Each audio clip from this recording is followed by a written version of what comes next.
Welcome everybody to Bases and Brews episode number 20, the Big 2-0 with Ben and Brandon.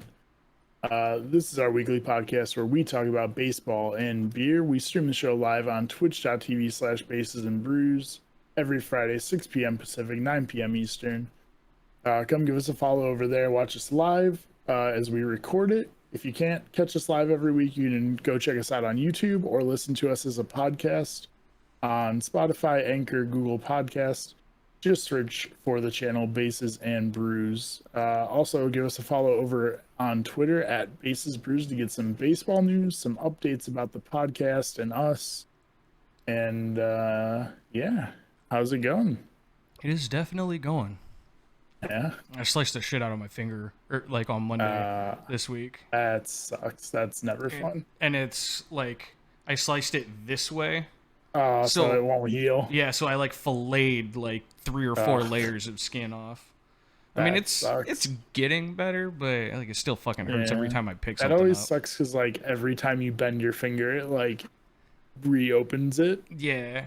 Like, it's not so bad. I kept, like, a bunch of Neosporin, and it kept it wrapped for, like, 3 or 4 days. So it's at least getting better. Yeah. But that's kind of been how my week has gone. Fair enough. What are you drinking today? I don't have anything special. I have Kona Longboard. Let's see. Okay. It's just a lager, basically. It's pretty good. It's nothing too fancy.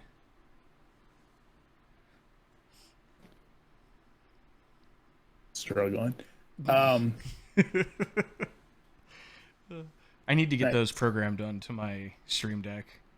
Yeah, that would make it so much easier. Yeah, I let Jen pick my beer this week, and I got this crazy... This can is nuts. It's like tie-dye, kind of. Yeah, I was going to say. So it's called the Rotating Hops IPA from Adalbert's Brewery, which is in Austin. Okay. The can is nuts. Yeah, the can's super cool. I'm a big fan of it. That is pretty rad. I almost like really hated myself and just for shits and giggles almost bought a couple Four Locos. Nice. This is actually really good. But I was like, nah, I'm not going there. Maybe one week I'll hate myself that much, but not this week. Right. Yeah, this is really good. This is very hoppy, which I'm a big fan of. Which means I probably wouldn't like it. I'm not a huge hops fan. Probably not. All right, so let's get into a little bit of hot and cold on the first week back after the All-Star game. So Jake Cronenworth in San Diego hit for a cycle. I'm pretty sure it was the first game, maybe the second game after the All-Star game. I don't know if it was the first game back, but it was maybe their second because it was on Saturday. I don't think it happened Friday. Okay. I'm not positive. I don't remember. It says June 16th, which would have been 6 days ago. So that would have been... That would have been... Saturday. Friday. Would it? Yeah, it must have been while we were doing the podcast. Maybe. Dude, so much shit happens when we're on here recording this. It's crazy. Well, you know what's even crazier is... The Padres hung 24 runs on the Nationals. That's their highest runs scored in a game in their franchise history. Was that game, wasn't it? Yeah, it was that game. Yeah. Yeah, that was crazy. I saw the highlights. And it wasn't close. It wasn't like one of those crazy high scoring games. Like it was 24 to like 3 or something. No, it was 24-8. Oh, okay. Never mind then. When I looked at it wasn't close, but... Right, but 8 runs is still a lot of runs. 8 runs is typically a W. Most games, if you score 8 runs, you're winning. Yeah, that's what I mean. Like, typically 8 runs is a W. But yeah, that was an insane game. Yeah, I couldn't believe it when I saw it. Yeah. Alex Reyes in St. Louis. I didn't even know about this. That like this was like a thing that was about to happen, but he broke the record for most saves without a blown save to start your major league career. He has 24 straight saves to start the season without a blown save, which passes LaTroy Hawkins as the most to start a season. Do you even know who LaTroy Hawkins is? Yeah, he pitched in like the early 90s to like the probably early 2000s. I'll look it up to be sure, but I was gonna say like that's not a name that I instantly like I want to say. I bet he was American. He played for a team that wears blue because I remember him. Okay, speaking of teams that wear blue, what a transition! How about them? Okay, that makes sense. How about them Guardians? Okay, I can't believe we forgot to put it on here. Oh no, it's on there. Oh, it is. It is. I don't care. I want. All right. Well, we'll talk about it now. We'll interrupt our hot and cold for this. Okay. I really like the name. It's very. I feel like I'm clipping. It's very Cleveland. So Cleveland has these bridges that go like there's a couple rivers that run off of Lake Erie that go through downtown Cleveland. Okay. So we have a bunch of bridges that go back and forth over them, and we have these giant statues on either side, like on like basically all four corners of the bridges called, and they're called the Guardians. So like it really fits, but the stupid fucking thing is that the Guardians didn't include any of that in the logo.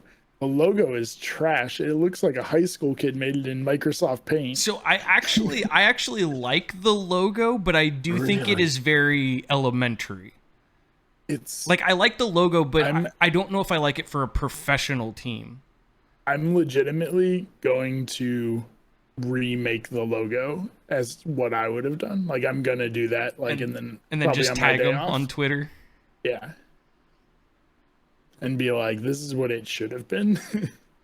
No, because I like the baseball with the wings. I don't know it, but it is very like high school. Like it's not a. It has nothing to do. Like you named the team after these statues, and then didn't use the statues in the logo. Like it's but dumb. okay. So, but to be fair, the wings on it, and you say Guardians, like that, people are gonna think Guardian Angels. They're not gonna. Most people that aren't from Cleveland aren't gonna think about the statues, so they don't even think that. You know what I mean? Fair, but if you saw like a big, like, I mean, obviously it's a logo, so like you have to picture it. But yeah, if you saw like a statue, I'm pretty sure they're like holding swords, like that go like up in front of their faces. Like if you saw that statue as a logo, you would. And you heard the name Guardians, you'd be like, okay, yeah, that makes sense. Yeah, and I could see what you would change like a sword though to like a baseball bat or something. Right, you could do something like that, yeah.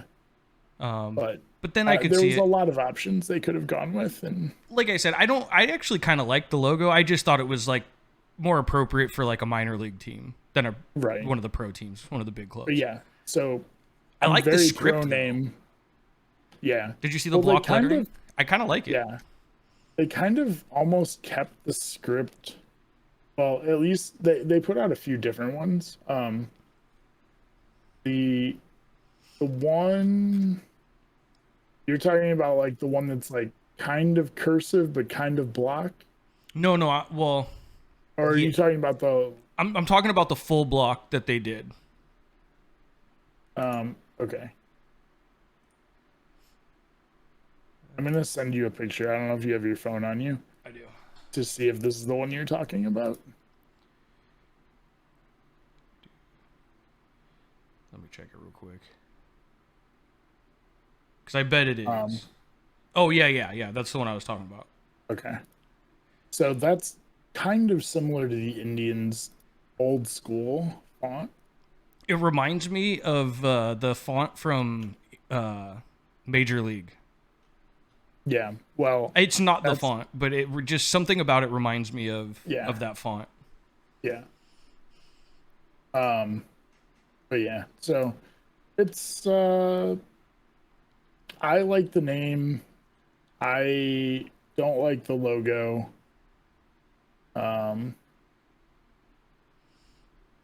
Most people are not fans of anything because they didn't want the name to change because they're stuck in their ways. But the name was going to change. Well, people needed to get over that. It's the first time they've changed their name since, what was it, 1919, I think it said? That sounds right. They were the Cleveland Spiders. I think when I was watching the baseball this morning, I don't know what show it was, but they were talking about it. Or maybe they weren't talking about it, but it was on the little clicker at the bottom. Yeah. I think it was 1900. Okay. Like, even. Because they were the Spiders from 1887 to 1899. Okay. But yeah, so it's I wish the logo was different, but just gotta give them a better logo. I'm going to. And then just keep spamming them with I just need tags. To get some traction, and then people will also hire me to do graphic design based off of it.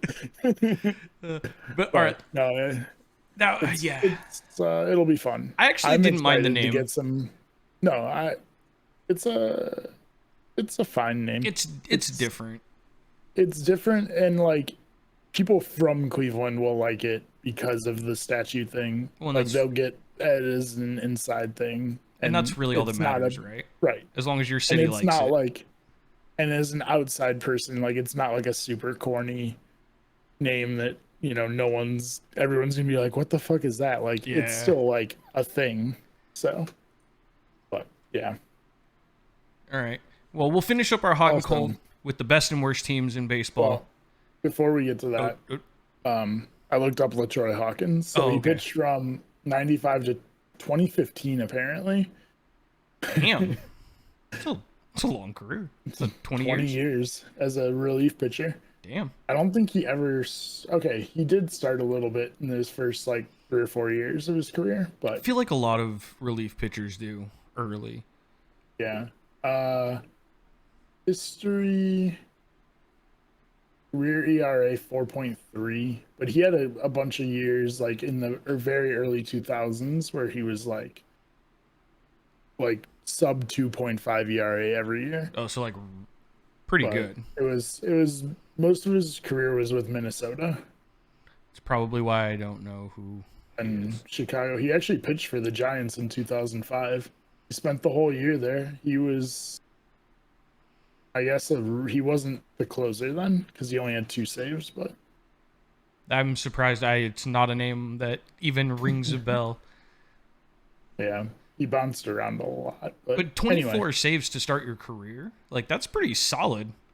24, your first 24 saves, because he didn't get his first save until he was in the league 5 years. But how many opportunities did he get up to that point? 0. Okay, yeah. So from when he started trying to save, the first year he became a relief pitcher, he went 14 of 14 on saves, and then the following year he went 28 of 30. But so it was over 2 seasons that he got 23 or whatever the record was. I don't have, 23. So he got 14 straight to close out 1 year, and then got the next. And you're talking about Hawkins? Yeah, LaTroy Hawkins. For a second, I got confused. I thought you were talking about Reyes. I was like, no, those were pretty much all this year, I thought. Yeah, Alex Reyes was all this year. I'm pretty sure he's a rookie. Yeah. So, I mean, that's just nuts to me. That's a really good start to your career. I mean, you want to show people your lights out. You don't get much more lights out than that. Alex Reyes did have 1 save last year and 23 this year. He actually apparently blew his save after he broke the record. He blew the next one because he has 1 blown save. No. Hey, he got the record, man. I guess that's all that matters, right? You can't be perfect forever. Right, exactly. At some point, he was gonna blow a save. So. Even Mariano Rivera blew some saves here and there. Right, but But yeah, so go ahead. Now you can continue with your. We can talk about the worst and best teams in baseball, both in the National League West. The worst team in baseball is yet again, the Diamondbacks. Only by one game now. But they're still the worst team in baseball. They hit 30 wins, and they're only one game. What are they, like 30 and 56 or something like that? 58? I think they're 60s. I don't think they've hit 60s yet, have they? Yeah, 30 and 69. Oh, damn, they've played a lot more than almost I thought. 30 and 70. The All-Star break is not the midway point. I always forget that. It's most just teams past. have played like 90 plus games by the All-Star break. And the best record in baseball goes to my Giants still. I don't know how they're doing it, but they're still doing it. Well, I mean, they're getting a lot of umpire help, like last night.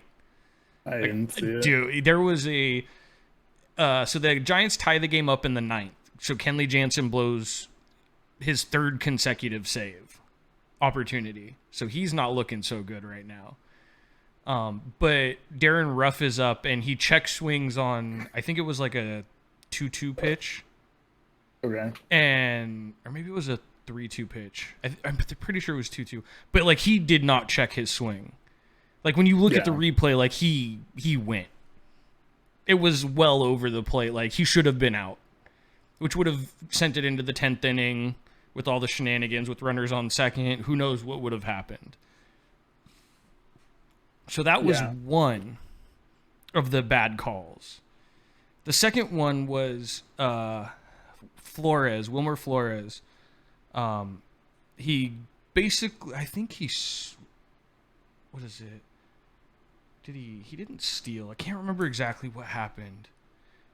Was it a double he was going for? But maybe it was a steal, but he was going to second and he got thrown out basically.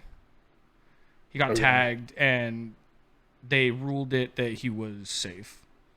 And I mean, it was pretty close even on slow replay. Yeah. So the Giants definitely really got lucky last night to get that W. But they took 3 of 4 from the Dodgers. Damn. Who is the second best team in baseball right now. Or no, they're not right now. Yeah, they are. They're tied with Boston. Well, then the Giants have more than a 1-game lead for... They have a 2-game lead right now? Yeah, I was going to say, they should have a little bit of a lead. They actually have a 3-game lead. They have a 2-game lead in the win column, but they have a 3-game lead overall. So the Dodgers have 59 wins. The Red Sox have 59, and then there's a few teams with 58. Okay. Giants were the first team to 60. I think they're 61 now, I think, because they broke it on Thursday. They're still the only team over 60. Which, this is literally shocking the hell out of me. Because everybody's on the injured list right now. I mean, Posey just came back, but like Brandon Belt, Brandon Crawford, Evan Longoria, all the guys that like in the beginning of the season, I was like, let's see how long they can stay healthy. Well, they're all not healthy. But the Giants are still somehow winning. I don't get it. Yeah, it's definitely interesting. It's crazy. But so those are our hot and colds for the week. Giants are still on top. Arizona is still on the bottom. Cronenworth is a stud. And Reyes has had a hell of a start to his career. Yeah. But now... Really, really quick. I just wanted to bring this up. So I went to a baseball game this week. How excited were you? It was fun. Honestly, it was such a good game. Like it was legit back and forth the whole game. But so I just realized that puts me to 15 stadiums I've been to. So I've been to half the league now. Oh, damn. Good shit. You're way ahead of me. Realize that. You're way ahead of me. Probably going to go to a Rangers game in September. Wait, yeah. So, yeah, it'll be fun. But honestly, the Astros Stadium is crazy nice. I've never been in a dome before, so that was super cool. Oh, okay. It was their stadium's like the modern domes where it's retractable. So it's like not really a dome, it's like an airplane hangar type deal, but it's still really cool. The only dome I've been to was I don't even know what their park is called, but Arizona's park, which is a dome that has a retractable roof as well. But I did that like in 2004. Okay. Their first year, like they were there. Yeah. Yeah, it's cool. But yeah, their stadium's super nice. I kind of surprised. It's well, no. I mean, it's a fairly new stadium, so like as much shit as I talked about the Astros, I didn't expect their stadium to be that bad. Like that's fair. But it was funny because that's the only game the Indians won in that series. It is. I mean, okay, so to put this in context, I did the math here. We had 5 pitchers pitch. Okay. And then 9 fielders, including the DH. So 14 players played in the game for the Indians. Or no, I'm sorry. And we had 1 guy defensive substitution. So 15 guys. 4 of them were on the major league roster to start the year. Ooh, the Indians crazy. Are on like our like 8th through 12th pitcher is our 5-man rotation. We have like our top 7 pitchers in the organization are all hurt, and like half our fielders are out. Like it's ridiculous that we're even in second place, even in a bad division. How many games out are you guys right now? I know. Well, I think we're like 8 out of. I have it up. You're like 10 out right now. 9. We're 9 out of the division. We're 6 out of the wild card. Oof. But anyway, I just wanted to mention that because it was a lot of fun to just go to a baseball game and to I know. Dude, watching the little live you did on Twitter, I was like some pretty good seats. I was like, oh man, that just makes me want to go to a game so bad. Yeah. Just seeing like the actual stadium from like a fan's perspective really made me kind of want to. Someone is spoiled. Someone is spoiled. I want pizza. Yeah, I'll get to that. But yeah, it was a lot of fun. Really nice stadium. Definitely recommend anybody go check it out. I had a lot of fun like messing with the Astros fans because like there was like probably 2 or 3 other Indians fans within like the 3 sections, ours and the 2 around us. And we were all like, every time anything would happen, we'd all be like clapping super loud and stuff. And like, see, I haven't been to a Giants away game in forever. Yeah. Like literally probably over a decade or more. See, all but 2 of the 15 stadiums I've been to. Well, okay, I guess 14 because one's the Indians. So all but 2 of the 14 stadiums I've been to that were the Indians playing. Okay. So the other 2, one was the Mets versus the Reds. So at least it was an Ohio team. And then the other one was Baltimore and somebody, just because I was in Baltimore doing something else. And I was like, all right, I'm going to go to a game. But I'm boring. I've been to the A's park, the Giants park, because they're literally like 40 minutes apart from each other. Right. And I've been to the Diamondbacks Stadium. I think that's it, honestly. Like I've been to like Dodger Stadium, but not for baseball.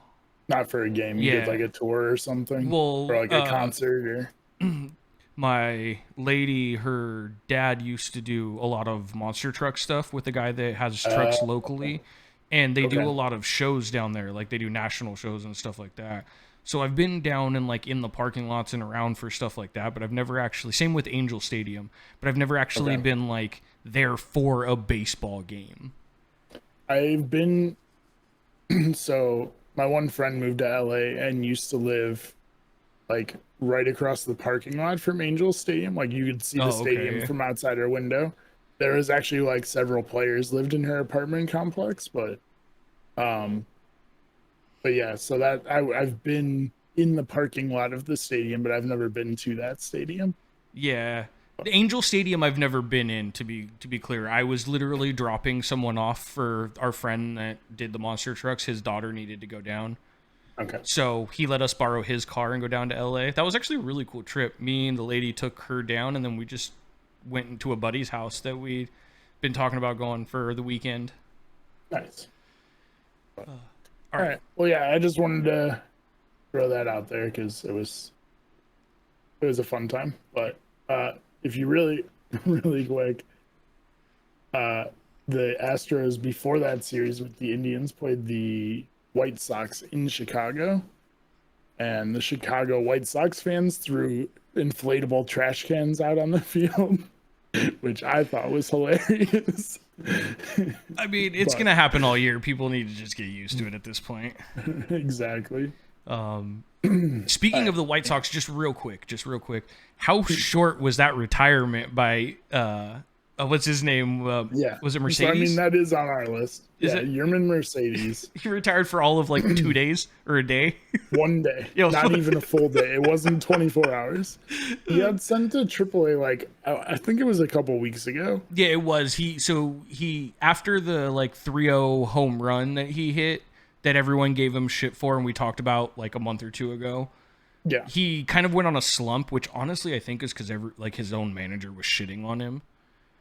Yeah, I mean, at least his teammates had his back, but yeah his manager. And then he got sent down, and this all happened this week. Yeah. So he posted on Instagram, for anyone who didn't see. He posted on Instagram that he just said, "I'm done," and everyone's like, "Wait, what?" Well, and he had the caption, I think, under it too. Did he? Yeah. But the actual picture just was a black square that said "I'm done," and I guess he said "I'm done" or "I'm stepping away from baseball." And then the next day, he posted another one that said "I'm back." It was like, you didn't even go anywhere. You didn't even miss a game. I know. As soon as they were like, "Well, man, that was short," I was like, "Oh fuck." It was so dumb. Because it happened while I was at the game, and I messaged you, and I was like, "Are you seeing this?" As soon as you messaged me, I looked it up and was like looking at the Twitter thing, and I was like, "Oh my god, I can't believe it."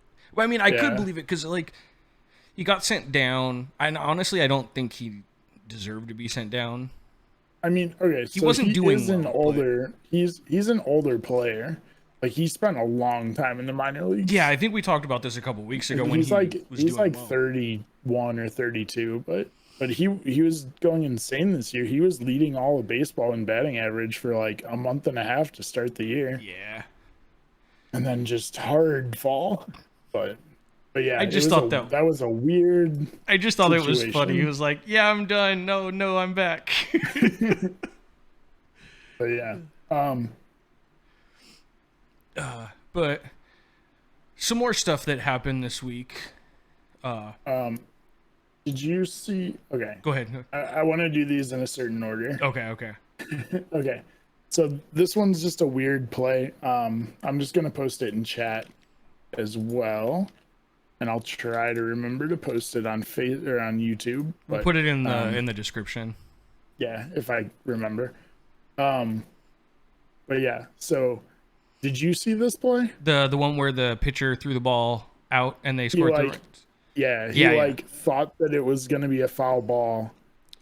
Flips it away. It's a borderline call. It could have gone either way, but I think it was fair, but you can't just swat the ball away when it's that close. Like, you have to pick it up just in case. The ball from when you look down the line was clearly over the line when he That's what I think. Well, so I think I'm not 100% sure on the ruling there, but I'm pretty sure the ball can hang over the line, but where it's touching the ground, it has to be touching chalk. I don't know. I'm not 100% that would sure.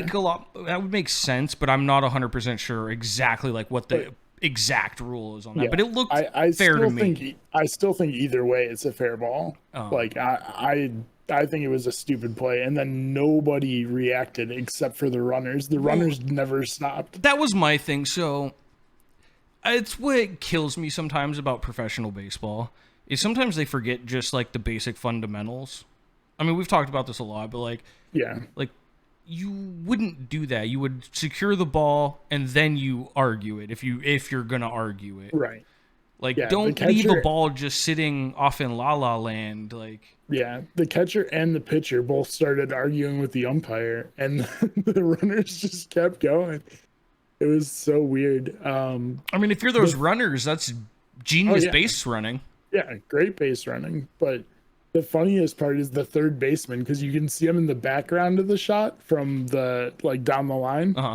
And the umpire calls it a fair ball, and the third baseman's like, "What? No!" And then you see that click where he's like, "Oh shit, it's a fair ball," and the ball's over there, and everybody's arguing. Yeah. It's really funny. Yeah, that was terrible. I don't. But then again, there's been some crazy ass shit that happened this year. Like the dude when Baez ran back to home after he hit, did you hear about that guy? That guy actually is not even playing baseball right now. He's like, really? I had to step away from the game because that shit fucked me up. That's how bad I was. I mean, I'm sure the fans gave him nonstop on Twitter. Yeah, he had to step away from the game. I mean, he wasn't a big player to begin with, but it just sad how mentally messed up one play can make you. Yeah, well, especially baseball is such a mental sport. They can really mess you up. But all right. So, did you see this one? Alex Verdugo of Boston. It was Yankees or Red Sox, so big rivalry. They're playing in Yankee Stadium, and apparently Alex Verdugo is super cool. Especially at Yankees Stadium, he messes around with the fans in the outfield and fun, jawing back and forth at each other. He actually made friends with people on Twitter who were like, "Hey, you were messing around with me at the game. I really appreciate it," and stuff. So he's friends with a couple of Yankees fans. There's a couple guys that have come into Oracle Park that have been like that, where we make fun of them, but they actually jaw back. But it's they're cool all in good fun. They knew. Yeah. They get that it's sportsmanship. You just you don't really mean anything, but yeah.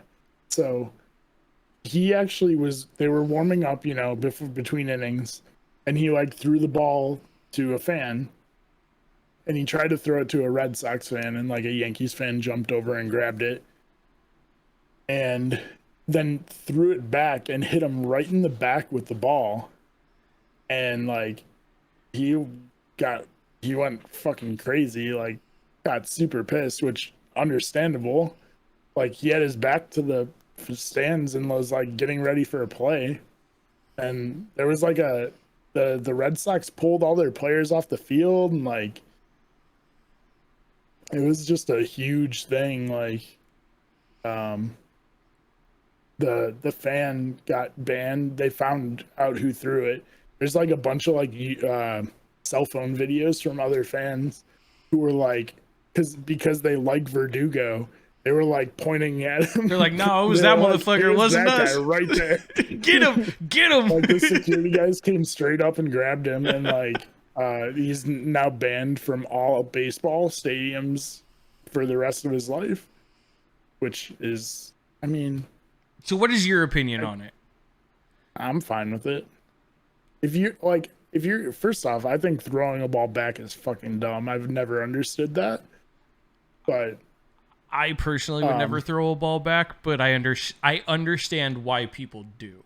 I get the tradition of it, but I still think it's fucking dumb, because if I caught a home run ball or any I'm ball, keeping it. I don't care who it's that from. Ball's mine. Yeah. I don't care. That's me, but I get why people throw it back. Yeah. But I mean, if you're gonna throw a ball back, you cannot throw it at a player. Okay. You have to make sure it is nowhere near a player. I haven't seen the video of what happened, but I know all about what happened. I mean, I can't say that he intentionally threw it at him, but that was gonna if you're be gonna my throw thing. a ball back, it can't be within 50 feet. You got to aim way out in towards center field if you're in the corner. It can't be near a player. So I think they were all kind of bitches. I mean, fine. Like, pulling people off the field, like this and that. Like, yeah, well, kick the fan out. Cool, I'm good with that. Banning him for life, if he's going to be dumb, I don't know. To me, it's a case-by-case basis. They pulled him off the field because, like, the other fans who, like, weren't near there didn't really know what was happening, so they thought it was, like, a Red Sox player fighting with Yankees fans, and, like, so they all started, like, getting agitated and stuff. So it was, like, more of a precaution. Like, dude, have you ever seen the Browns game where the fans started throwing batteries? It can be fucking dangerous. Yeah, I don't think I have seen that, actually. People were legitimately, like, throwing... It's the reason why beer bottles are not allowed to be served as glass bottles. And how long ago was this? 20 years? It was since the Browns came back. Like, that seems not crazy. 20 years, probably about 15 years. That's crazy. It's the reason why when you get a beer at a game in any sport, the cap gets taken off or the guy opens it, because they can't give you full things to throw.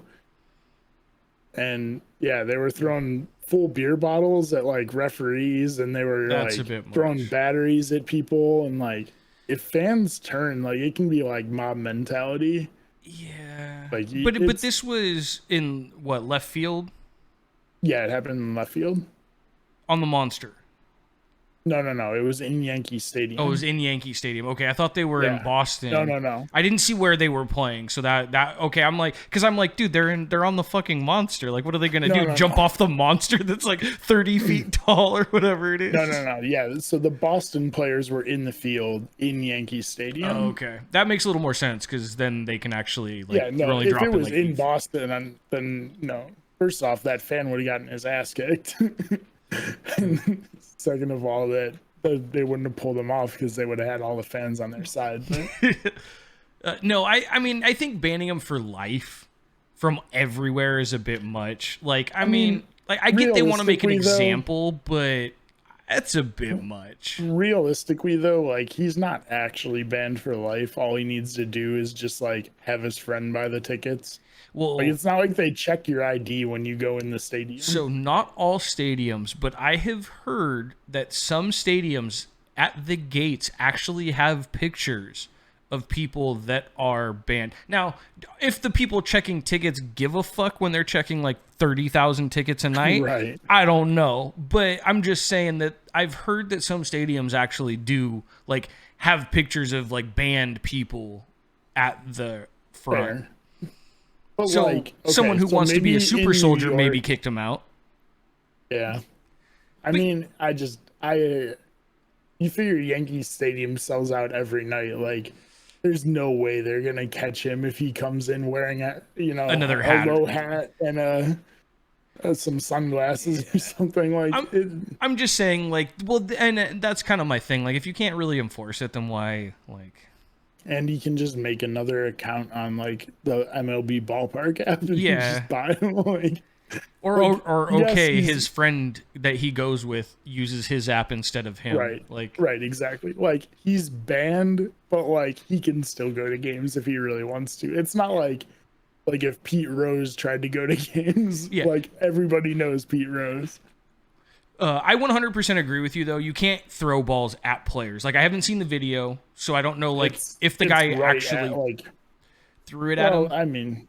There's no way to know if he did it on purpose. But I would imagine if he hit him, he was probably aiming at him, because the chances of that are probably like the same as getting hit by lightning, to accidentally hit somebody when you're just randomly throwing a ball back. If your aim is so bad that you actively tried not to hit a player and you hit him, you shouldn't have thrown the ball back anyway. Yeah, right. So, like, I bet he was aiming at him, which I think is a no-no. Like, what did he do? Like, he didn't do anything. He was actually being nice and throwing the ball up into the stands for a souvenir for somebody. Like, right? Yeah, it wasn't like a home run ball where you throw it back. It was like a warm up ball. Yeah. Like, so to me, it doesn't make. I mean, I think the punishment's a little like whatever, but I also think that there should be some kind of punishment because that's kind of uncalled for.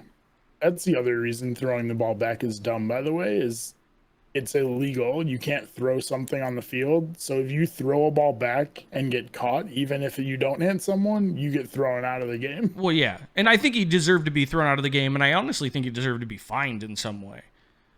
I mean, he could, if he really wanted to, Verdugo could probably press charges on him. He won't. I wouldn't, as a professional player, ever do something like that. I wouldn't either, but I'm just saying, like, whether they deserved he really wanted to, he could. Whether they deserved it or not, I think that would be such a bad look for a player. Yeah, and I'll say this. I normally, like, kind of hate Yankees fans, but, like, a lot of Yankees fans, like, reached out to him on Twitter and were like, hey, we're not all like this. Like, yeah, don't bunch us like, with judge us all by that. But so it's kind of a cool thing, but yeah, anyway. It was a big thing. It was a big story. John Boy actually did a breakdown of it yesterday or today. So if you wanted to watch the video of it, like, he has like a quick 4 or 5 minute breakdown. Okay, I swear, before next week's podcast, I'm making like a ding ding ding type of fucking sound effect because you mentioned John Boy Media. I swear, almost once a podcast. That's because he breaks down everything that happens in baseball. I wish I could. I honestly wish I could do it for a living where I could just sit at home and. If I had the time to do that, I would love to. Well, that's what I mean. I wish I could afford to do that. Because that would be so much fun. That dude is, I mean, I'm not saying, like, that dude is a legend. That guy is fucking awesome. But it's just funny because every week he gets brought up in some way. I mean, all right. I guess I'll say it this way. He breaks down everything in such a fun way that that's where I go to get my, like if I heard a play happened, I instantly go to his channel and I'm like, did he check this out yet? And if not, I'm like, okay, I'll wait till tomorrow and see if he did it. It's just, he's so good at it. You're not wrong. You're not wrong. I'm going to clip this out and I'm going to send it to him so that he sponsors us. We'll be part of the John Boy Media Group. Yeah, that would be insane. But anyway, so we'll move on that. But so did you hear about this one? Yes. Okay. Yes. So there was a shooting outside of Nationals Park during the game. Yeah.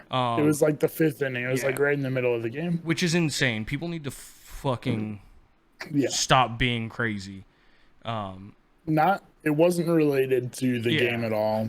Police came and said there was no connection to the game. It just happened to be outside the stadium. Yeah, but what was cool was a couple of the players, what was it, Tatis, Machado, Myers, they actually were like unlocking spots for the fans to get into the dugouts. And when the fans were coming down, apparently security was like, well, are you family?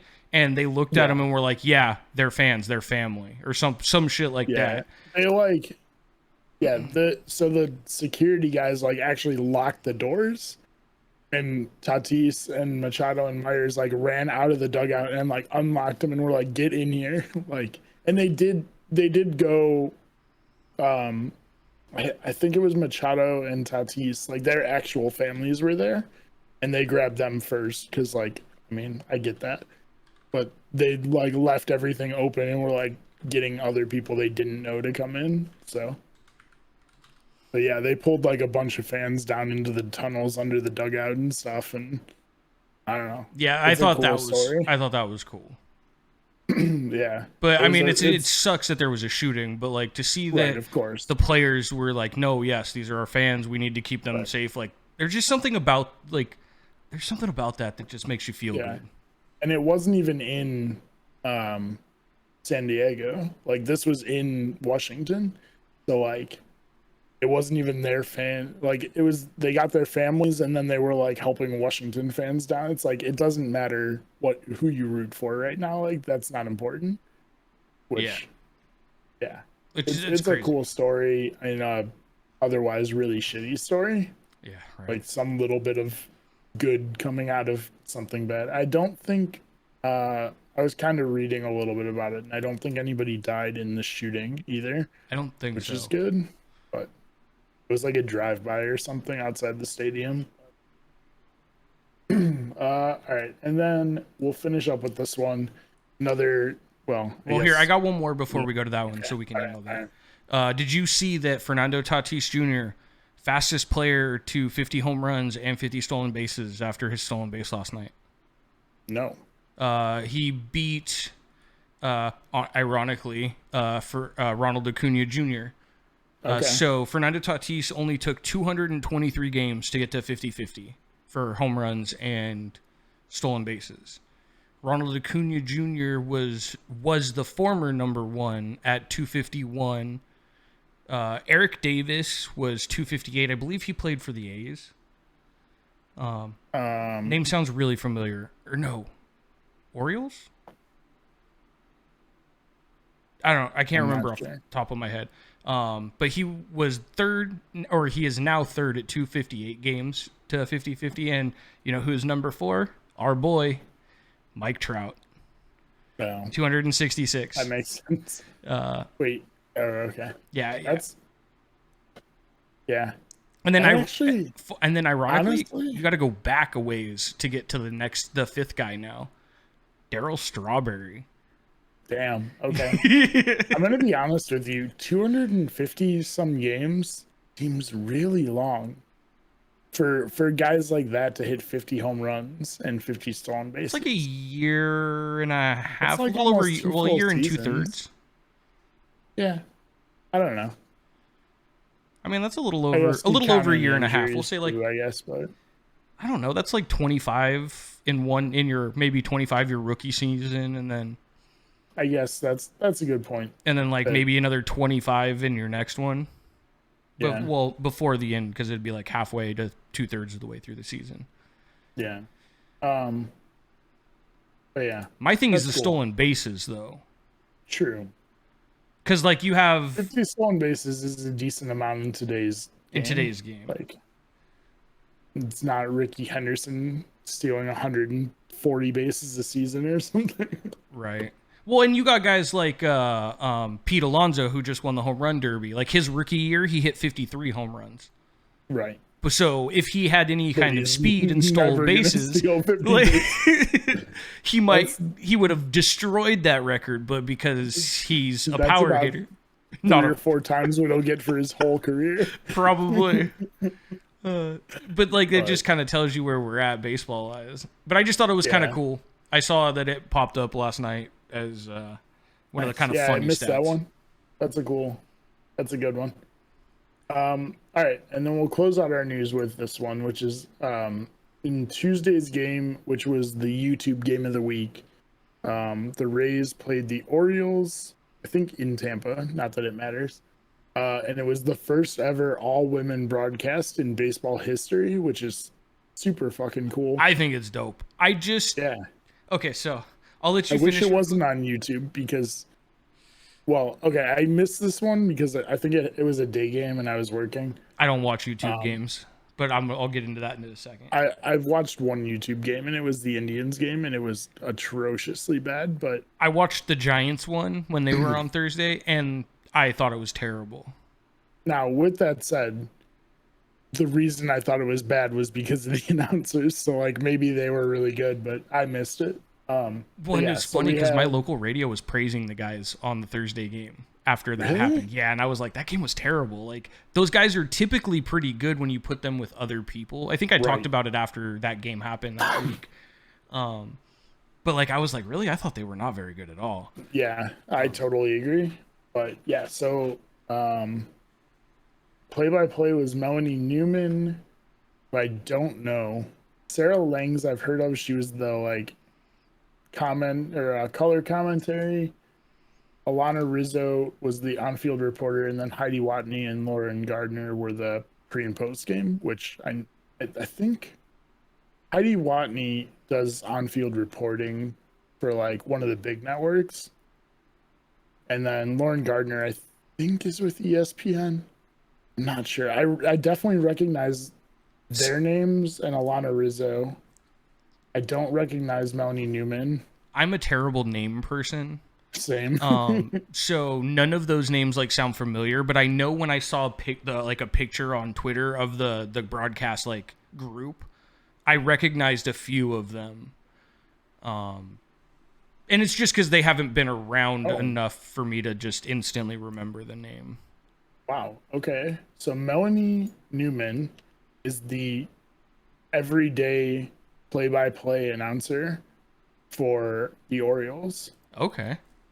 She's one of 4 women in history to be like an everyday broadcaster for a major league team. That's crazy. I love to see it. Yeah. Like that's stuff baseball needs. Like more inclusion with everybody, like women, men, whatever, different race, like whatever it is, baseball needs to reach out to everyone and be a little more inclusive. We kind of talked about it last week with the Stephen A stuff about Shohei Ohtani. Like, the more diversity that the MLB embraces, that's the word I was looking for. Yeah, the more diversity they embrace, the better off they'll be. The more they'll be able to relate to more people, and more people will want to watch. I got my fridge sitting next to my desk now. I know. I gotta go grab another set. Okay, I'm gonna go grab another couple beers. I'll be right back. But yeah, it was just, that's such a cool story, and it does suck a little bit that it took this long. It took till 2021 when there's a lot of really good broadcasters that are women, but I think part of it is that they weren't there's not a lot of female broadcasters in baseball. Like I feel like basketball has a decent amount, football has a few who are on like some of the day game calls, but I feel like baseball doesn't have a ton. Now it's crap, like he said, I'm terrible with names, but I can't remember her name. There's a woman who is on the broadcast for like Sunday Night Baseball with A-Rod and God, this sucks. I'm so bad with names. But anyway, and she's really good. But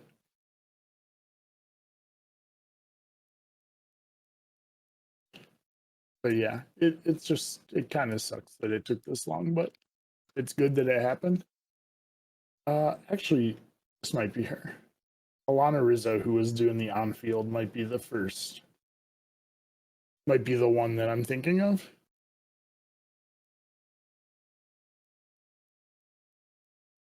So yeah, Alana Rizzo works for the MLB Network. Heidi Watney definitely does as a regular. That's the one thing I need. Yeah. That's why I know Heidi Watney. She is in MLB The Show as the on-field reporter. Oh, okay. Speaking of the show, I've been playing that a little bit lately and realized how bad I am at that game. Yeah. And then Lauren Gardner is the last one. And then she does sideline reporting for the NFL, it looks like. Normally. But she works for the yes, now she works for the NHL network and MLB network. But so yeah. And then Alana Rizzo, I think, is the one who does Sunday baseball with like A-Rod and what the hell is his name? Okay. I think I know what you're talking about. It's not, I want to say Barry Larkin, but I know it's not Barry Larkin. No, I'm trying to Harold Reynolds. There you go. Yeah. Yeah, I'm pretty sure she's the one that's in the booth with those guys. But anyway, just a cool story and definitely long overdue because there are a lot of really good women announcers. But all right, we had a lot of news this week, but let's hop into our big topic here before we go too long. Oh, it's already kind of it's gonna be a long one. We're an hour in already. I know. Okay. So I don't know how you want to do this. All right, really quick. I just want to mention the big trades that got made so far.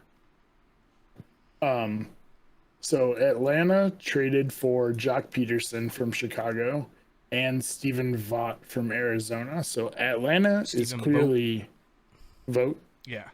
I thought it was Vaught. No, Vote. Anyway, they're clearly buying, and they were clearly trying to replace Ronald Acuna. Yeah. Which is not easy because he's one of the best players in baseball. I'm really bummed that the Giants didn't re-sign Stephen Vogt this year. Oh, was he your guys' catcher after? He was our backup catcher for the last year. Okay. Maybe a year and a half, but it wasn't very long. But he was a great backup, and our backup guy for the Giants has been playing like every 2 or 3 days. So it would have been nice to have his bat, which is a little bit better than the guy we've got right now. Yeah. I was talking about this a little bit with Jen, and like, I feel like there aren't a lot of good hitting catchers in baseball at all right now. Like, there's some really good defensive catchers, but off the top of my head, I couldn't think of a single catcher who's good at hitting right now. Off the top of my head, none are like coming to mind. But anyway, Tampa Bay traded some minor leaguers to Minnesota to get Nelson Cruz, which is a big get. I think he's batting like mid 280s or low 290s he had 19 home runs. His first at bat with Tampa was today, and he hit a home run, so already paying off. Gotta love it. And then Tampa turned around and trades Rich Hill, their starting pitcher, to the Mets to get a reliever for Tommy Hunter, and they got a minor leaguer too. But it seems weird. You trade for Nelson Cruz, but then you trade probably Rich Hill. Wasn't he one of their better pitchers?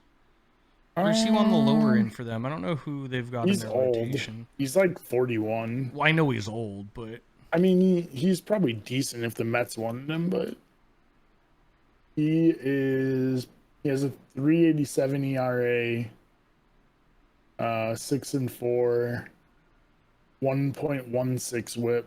So like he's average, a little above average. Yeah, like a good like 2 or 3 starter. Yeah. I mean, I don't know. Maybe they really needed the relief pitcher.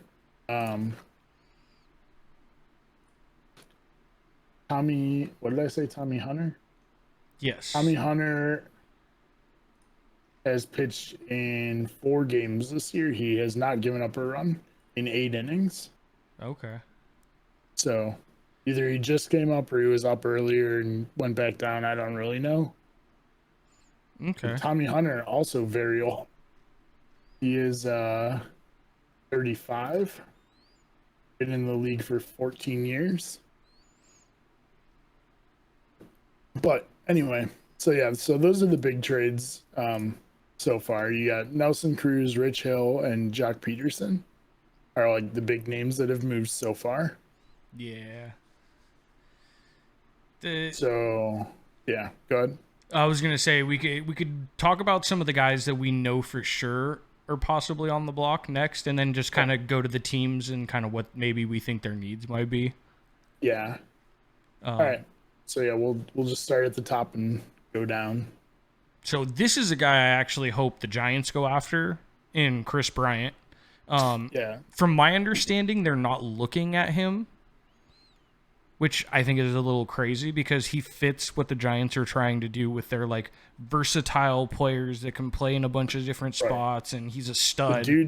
The dude can literally play all 3 outfield spots and both corner third and first. Yeah. So like I'm really hoping the Giants go for him.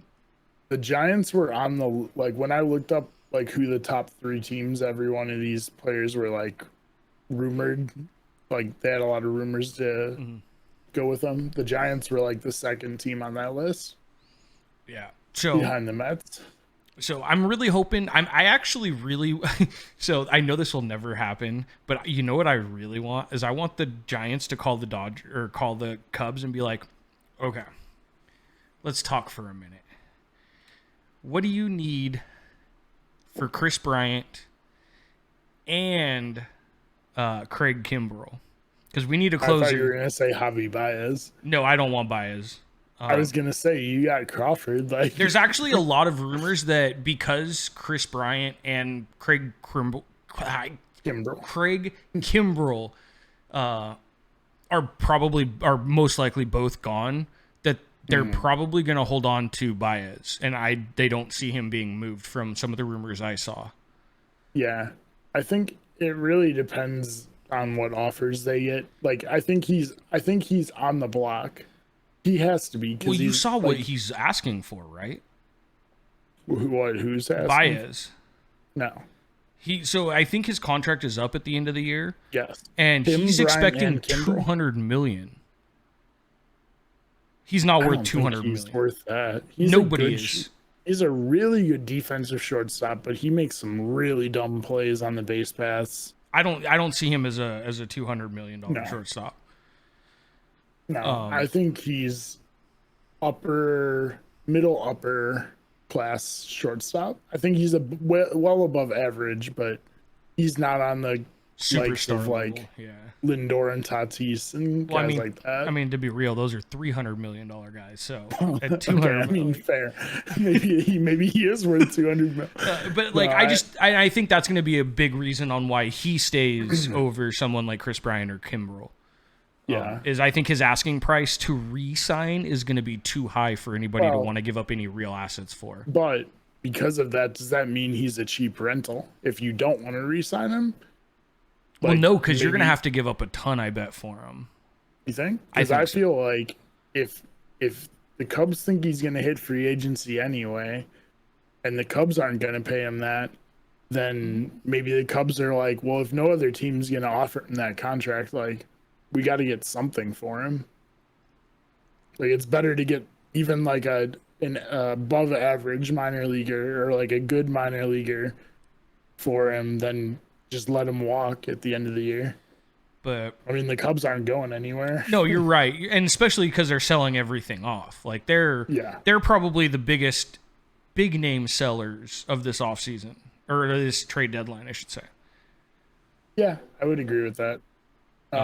They're getting rid of everybody, and most of the guys they're getting rid of are, I would say, at least 4-star out of 5-star talents at the very least. Yeah, I mean, Kimbrell's older, but he's a really good closer still. I just need him for like 2 years. Right.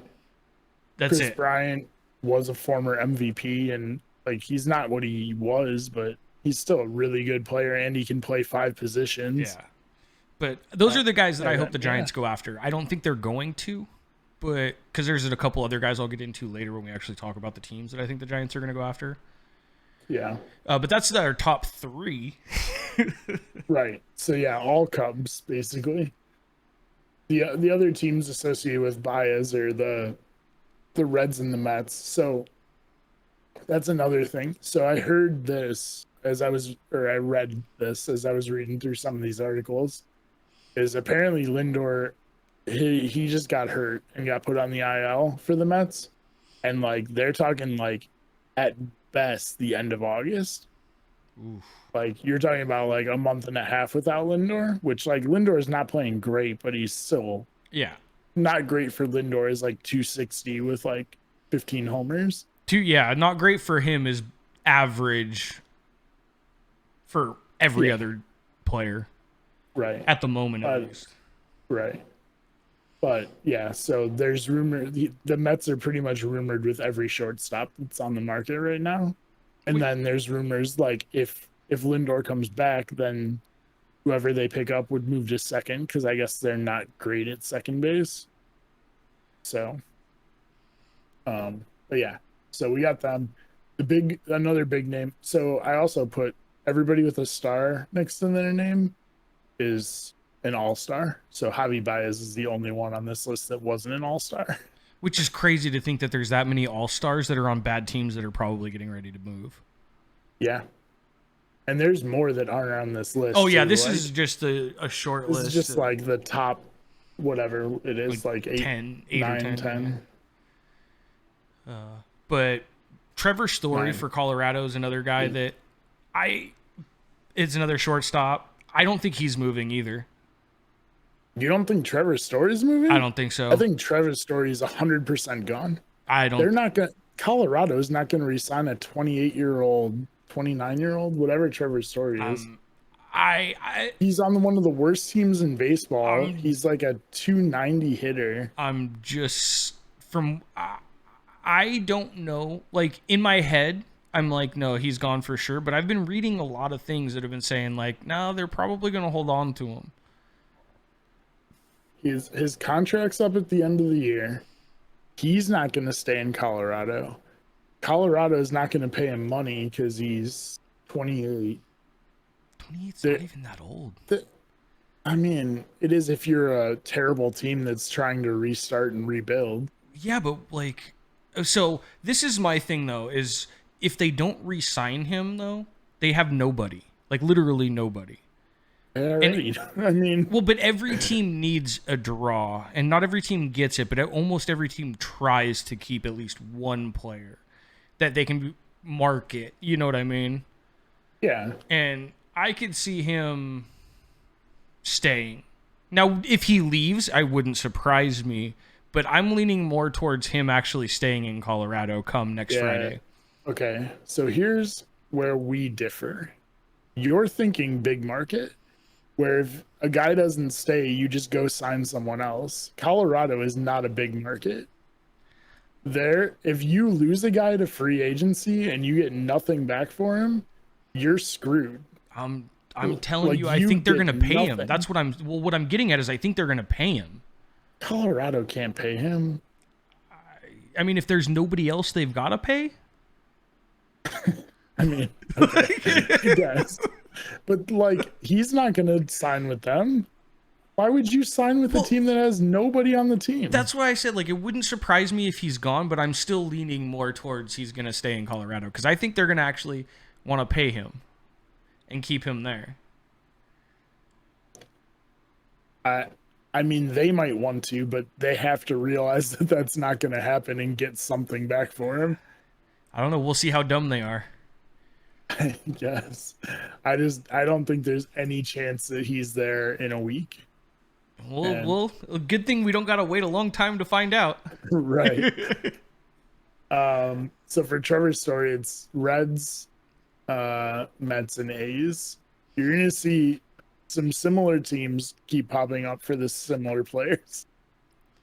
Eduardo Escobar, who I don't really know much about, but he was an all-star third baseman.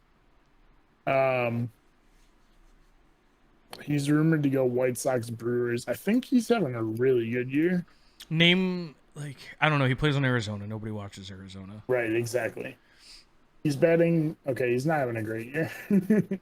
He's batting 251, which, like, again, 251 sounds bad, but also, what's the average batting average? I was going to say that's probably better than average right now, or right around average.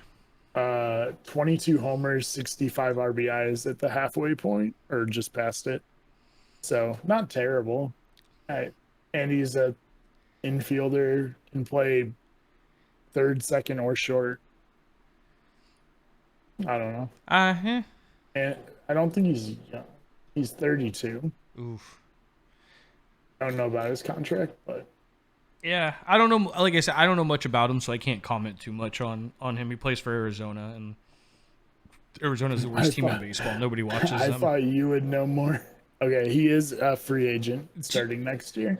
Anything Arizona, I just check out. I don't even care. Okay, but like, I figure you at least have watched games that he's played in. To be honest, the Giants, I don't think have played the the Diamondbacks a whole lot so far this year. No, gonna have a lot of like late season games. That's really good for the Giants if that's the case. Well, yes and no, because I think they've played a lot of non-division games to start and go halfway through the season because they just went against the Dodgers twice. They're playing them again this weekend. They've got the Padres coming up twice, I think, in the next week or two. So there's a lot of division games that the Giants are hitting in the next 3 weeks to a month. Well, luckily 2 out of the other 4 teams in your division are absolutely terrible. Okay. The other 2 are both really good. So this is the scary part though, is the Giants play like absolute dog shit when they play Arizona. kind of play to your like, play to the level of the it's just competition. there's something about Arizona and Colorado, more so when they play in Colorado, but there's something about those two teams that the Giants, like, no matter how good or bad they are, Giants just, like, it's not gimmies like most other teams. Yeah. Fair enough. There's something about it, and I don't know. I'm sure every team has like one or two teams that are like that for them, where it doesn't matter if they're good or not, they just struggle with them. The Padres are actually another team the Giants struggle with typically. Yeah. And they've only just recently gotten really good, theoretically. Yeah. Okay. So probably the best player on this list, I would say, is Max Scherzer. Best player, at least for a career. Maybe not this season, but I would agree with that. So, starting pitcher for Washington. I mean, if you don't know who Max Scherzer is, crawl out from under that rock and just look at baseball. He's literally arguably been the best pitcher in baseball for the last, like, 6-7 years. Yeah, I was gonna say close, probably maybe or even at least 8 in the top 5. Like, yeah. His contract ends at the end of this year, kind of the same thing. So, ironically, this is yet again another player who I see staying where he's at. I could see this one more. I would really love to see the Giants go after him, but at the same time, like, I could totally see him just staying.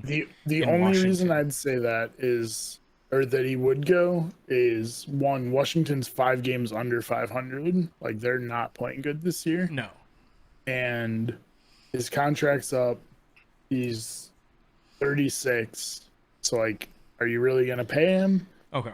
So if he leaves, this is my prediction. We'll see if I'm right next week.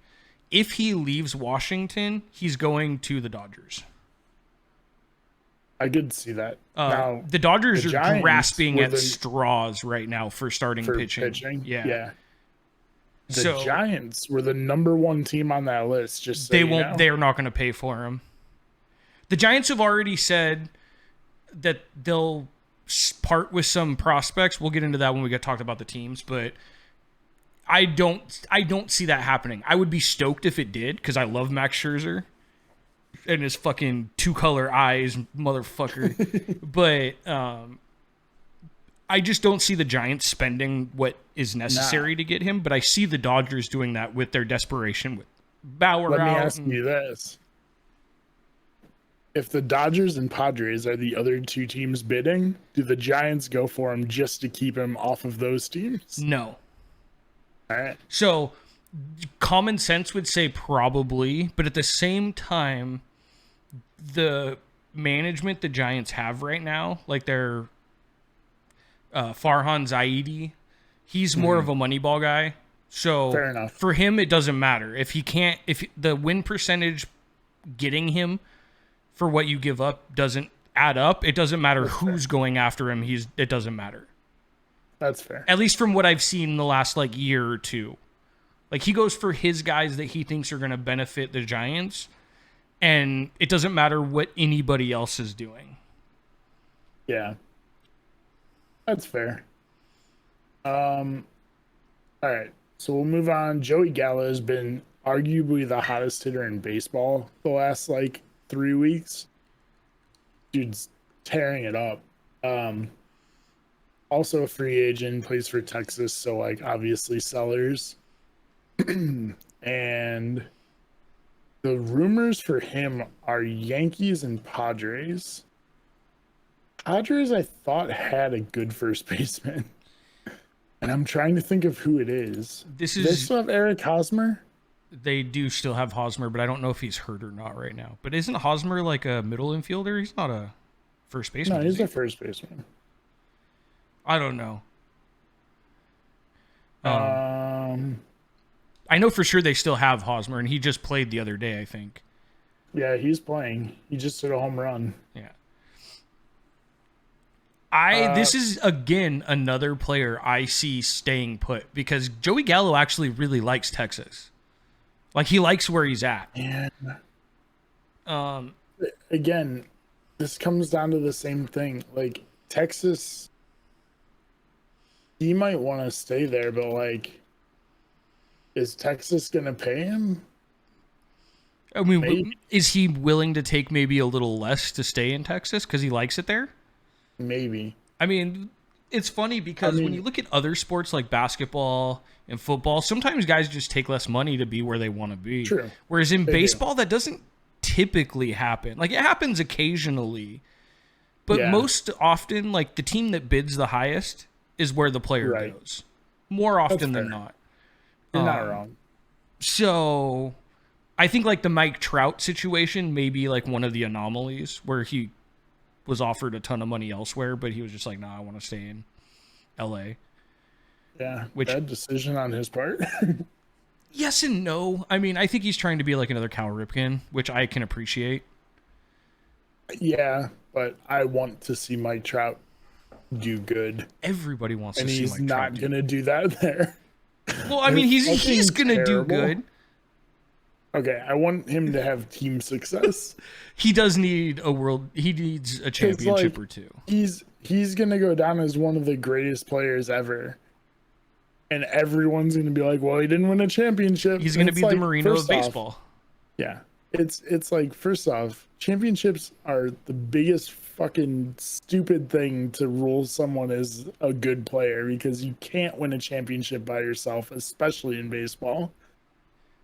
But you could be the greatest player in the history of baseball, and you could have a team that doesn't even make the playoffs. And Mike Trout is literally proving that every year. To be fair, though, I think when people vote for Hall of Fame stuff for baseball, championships is not nearly as high on the list as basketball and football is. Yes, totally agree. I'm not saying he'll be like left out of the Hall of Fame. I'm just talking in terms of like the greatest of all time conversation. Like, let's be real. Mike Trout could retire tomorrow and he would make the Hall of Fame. Yeah, of course. 100%. With one playoff game into his credit. Like, right. It's like he's been that much better than pretty much everybody else up until the last year or two, when, you know, the young guys, the Tatises and the Acuñas have all kind of started to really shine. My honest to God hope is that they take all that Albert Pujols money and they go get like 8 players. So we'll get into this a little bit when we talk about the teams. But let's finish the players real quick because we only got 2 left. Right. So go ahead. Adam Frazier, second baseman from Pittsburgh. I'm sure he moves. Pittsburgh, I think, is in a pretty bad place right now. Yeah, they're kind of stuck. They're and Adam Frazier's a little bit older, so like he doesn't make sense there anyway. Yeah, so I see him moving. The top teams for him are the Mariners, Mets, and Yankees. Let the Yankees get him. Fuck it. The weirdest thing to me, and we'll talk about it when we get to the teams, but the fact that the Yankees are linked to buying players, like, you're terrible. You're almost 10 games out of the division. Like, okay, but why are you buying? We'll get into it more, but I mean, it's the Yankees. The Yankees pay. The Yankees buy. I know. But speaking of the Yankees, great segue there. Right. I'm the king of like really shitty good segues. I'll just pick a random word and we'll segue off that. Aaron Judge has been rumored to move. I think Yankees are going to be buyers, not sellers. I don't see them moving Judge. No, I don't either, but like, Judge is still young. Like, he's a guy you build around. The only reason he's rumored at all is because he's going to be a free agent at the end of the year. And it's like, he probably won't be. They'll probably get him re-signed like as soon as the year ends, but yeah, like I don't see this as like a thing, basically. No. It was just something I figured I'd throw on there just because. Maybe he's moved. But honestly, I just don't see it. And I don't know a team that would want to pay for him. Right, yeah. Unless it is like they go out and get like a couple of the other pieces that are listed or linked with and get rid of him for it. But it seems weird. Like, Aaron Judge is a guy you build around. 100. Even though he's hurt, like, he has the potential to be one of the best players in all of baseball. I don't agree with that, but I think he's a good player. I don't think he was even if he stayed healthy, I don't think he's one of the best players in baseball. By today's standards, he is. Maybe a top 25 player. No, the dude. He's not a top 10 player. Would you batted 300 and hit 50 homers? What do you want from him? I don't like Aaron. And he's a really good defensive outfielder too. The dude robs home runs because he doesn't have to jump at the wall. Yeah, dude's like fucking 8 feet tall. Well, that was my favorite part from the All-Star game. Was Freddie Freeman like, oh man, he better not get on base. He's gonna make me look so short. And Freddie Freeman's like 6'5". Yeah, and he did. He came up to his chest. like Aaron Judge is a freak. Yeah. But all right, so let's get into some teams here. I really just wanted to go through and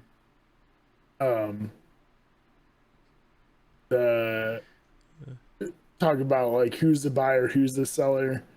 We can, talk a little bit about the buyers more than the sellers because who cares? Well, I mean, there's not much to talk about the sellers other than their players are going to be gone. Right. So we'll just go top down. We'll start in the AL East. The Boston Red Sox are 3 games behind the Giants for the best record in baseball. Yes. They're way overachieving right now. Like most people had the Red Sox were dead last in that division last year. Like I don't know what happened, but they're definitely buyers. They have to be.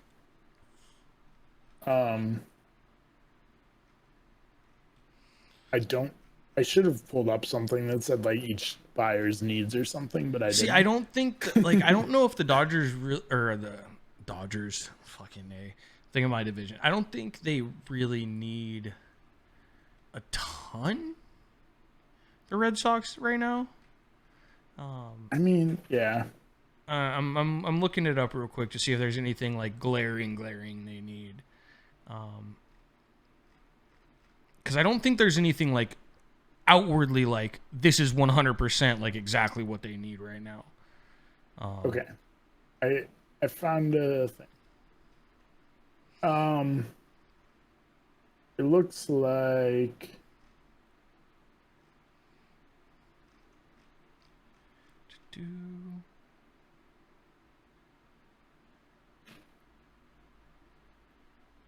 they need a left-handed hitter, first baseman.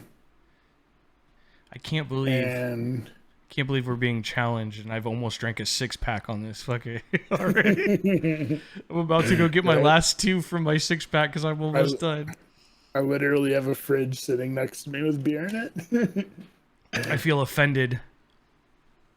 But yeah, so it looks like first baseman, left-handed bat, and maybe some bullpen help.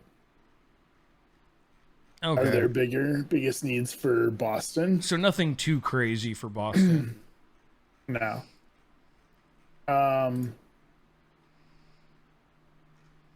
So we'll go to Tampa Bay, who is obviously a buyer since they've already picked up 2 players. Which is, I mean, I guess it's not crazy. They're only, a game or 2 out of their division. They're 1 game back, and I'm pretty sure they're leading the wild card. Yeah, so I mean that would make sense that they would be buyers. Yeah. I honestly think that by the end of the year they'll pass Boston and win that division. Boston is playing pretty otherworldly, kind of like the Giants. They're overachieving so much. It doesn't make sense. Rays obviously already got a bat in Nelson Cruz. They got some relief help. I don't really know they would need, but they have I remember they need some starting pitching. The Indians just finished a series with them, and I'm pretty sure they said they need starting pitching help.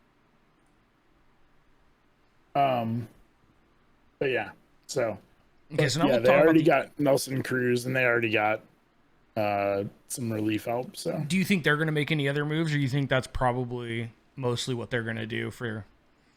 I think they'll probably try to get a starting pitcher. Maybe they get in on the Max Scherzer train. I don't know.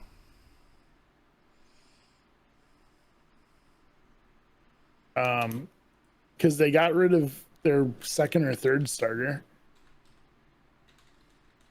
Oh, really?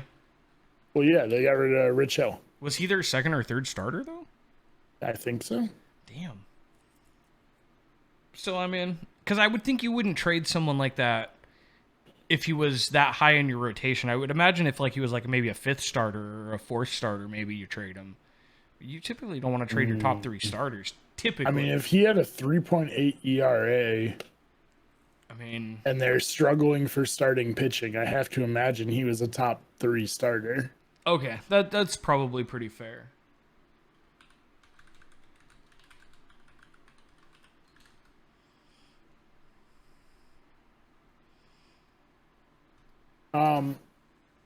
And then the Yankees are in third in that division. They're like 8 or 9 games out right now. And it's for some reason they're a buyer. I don't get it. I think it's fucking dumb. But here we are. I don't know. They need a lot. They're not good. They're not a good team. They need everything. They have a lot of old players outside of Aaron Judge and I forget their catcher's name. It's the Yankees. I'm surprised. So it's the Yankees, so I'm not really surprised that they're not going to be selling and they're going to be buying because the Yankees buy their teams. Like they always buy. Right. I guess you don't need to like keep your farm system intact if you just go buy players. I mean, if you're the Yankees, you don't. If you're the Indians or the Guardians, you do. Well, yeah. I mean, they're still the Indians until next year. I'm going to have to get used to that. I'm going to slowly start pulling that in. It's going to be harder for you than it is for me, but whenever a team changes the names, it takes me forever to actually get used to it. Side topic here. Did you see in the NHL the Kraken jerseys? For the new expansion team? Yeah. I actually kind of liked them. I like them. They're awesome. I love the color scheme too. You know me, I'm kind of a teal guy. So to see like the teal tentacles, I'm like, I don't know, I dug it. Yeah, no, I like it a lot. I think it's awesome. I actually dug it. They did the draft 2 days ago? Was it Wednesday? I think it was 2 days ago. Yeah, I think it was Wednesday. I didn't watch it, but I saw some of the highlights and I saw the 2 different jerseys they had because the first like 2 guys that got drafted were wearing like one was like the home jersey, one was the away. Yeah. And I was like, okay, I could fuck with that. I like that. Yeah, I think they look good. But Orioles obviously going to be sellers. I don't know who they have to sell. Like maybe Mancini. I don't see them getting rid of Mancini though. I don't either. But like, I don't know. I don't know if they have anybody. To be honest, this is one name I did hear. John Means. I'm pretty sure he's the starting pitcher for them. He was the dude that threw the no-hitter earlier in the season. You're right. Yep. So it was like I think it was like the first month of the season. He was one of the guys that had one of the first no-hitters. You're absolutely right. I think it was like the first month. But yeah, so I could see him being moved. That wouldn't surprise me at all. 2.72 ERA and 13 starts. 0.86 whip. Damn, that's pretty good. That's solid. All right, so maybe that's your guy. I'd be okay with that, honestly. I skipped over the Blue Jays in that division. Also listed as buyers, but they're way out somehow. They won't be buyers. I think the Blue Jays will stand pat because they're really young. I don't think they're gonna try to get rid of anybody. Those are weird situations where it's like you've got a lot of good young players, but you're just not quite there. It's like you don't want to sell and get rid of any of those guys, but yeah, I don't know. So yeah, the Blue Jays are still 4 games over 500, but they're like 10 or 11 games out of first place. Yeah, I don't see them pulling back, even though I actually originally had them in the World Series. You and me both did. You and me both picked them as our World Series. I think that was more because I was really high on Vlad. I'll be honest. Fucking going insane. Yeah, and he's been playing great, but the rest of his team is just like, whatever. All right, but yeah, so that's the AL East. Let's head to the AL Central. We got the Chicago White Sox, who are absolutely going to be buyers. They need a second baseman. Okay. Is that what it says? Yeah, I'm looking. I finally pulled up something that has all the the biggest. You must have a better one than me because mine is just written as a paragraph. And I have all the teams, so I can let us know what we got. So they need second baseman. That's their biggest need right now. Okay. Which is why they're looking at Adam Frazier. So it wouldn't surprise me if the White Sox go hard at Adam Frazier. Adam Frazier is really good. So it totally makes sense. Totally fitting. The Indians in second place. It just says outfielder. Well, yeah, if we're gonna be buyers, we 100% need an outfield. But I mean, how many games out are you guys right now? 9. It's one of those things where it's this. I feel like it's the same as the Blue Jays. We have a ton of young talent, and we're just kind of stuck right now in the middle. Well, and especially with all the injuries. And that division, the AL Central, the splits on win-loss and where people are at in the division, that's the biggest gap, 1 to 2. By far. Yeah. Because you got to think you guys are 10 games out-ish, 9 games out. Yeah. Everywhere else is 2, 3, maybe 4. Yeah, you're right. That's the biggest discrepancy. So even though you guys are second, I can understand why they would be buyers because they're still technically in the running, but they're not going to win the wild card. They're so far. They got to be quite a ways. 6 out of the wild card. Yeah. Not impossible, but yeah, it's not likely. I would, if I were the Indians, I would just kind of hold. It's one of those, you don't buy, you don't sell, you just sit with what you got. The only way you do anything is if, one, you get an absolutely insane deal on one of your players, or you get a guy who's under contract for 2 or 3 years. Yeah. You don't go for a rental guy. Yeah. But yeah, pretty much everybody in the AL Central is a seller. After that, the Tigers, the Twins, the Royals. The Twins have several guys who it's nuts because the Twins were picked to win the division and they're 14 games under 500. That's crazy to me. And they got rid of Nelson Cruz. Yeah, there's a lot of talks about Byron Buxton being gone. They're the team out of every team on this list in all of baseball. They're the team that is probably the most surprising. Oh, for sure. I'm going to run and grab my last 2 beers real quick. I'll be right back. Yeah. So that's the AL Central. The Tigers, they have a pitcher, Matthew Boyd, who's probably going to be a guy that gets traded.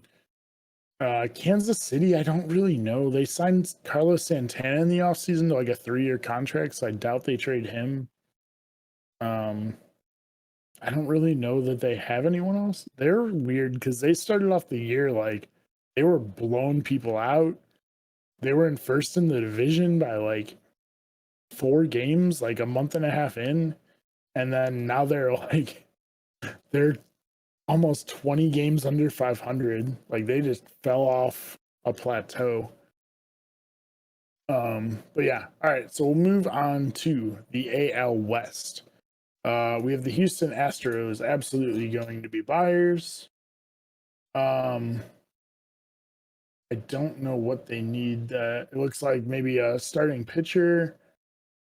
And maybe some bullpen help. Definitely a bullpen help. So that it looks like pitching is definitely the biggest thing for the Astros. The A's are in second.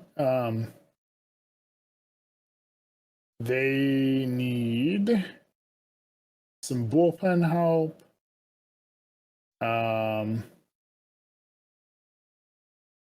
And maybe like a power bat. This article said Nelson Cruz, but obviously Nelson Cruz is gone to the Tampa Bay Rays, so he will not be going to the Athletics. I'm on the Mariners. Okay. Mariners are also another surprise team. They're 6 games over 500. They're like 7 games out right now, but like definitely competing for a wild card. They were not projected to be good at all, but they're kind of the same as the Indians and the Rays, where they're kind of stuck in the middle. Like maybe you get rid of a veteran to get a couple of young pieces. So they're looking for outfield / DH help. Yeah. But yeah, so I feel like they're kind of stuck, not really knowing what to do. And that's part of we talked about this last week.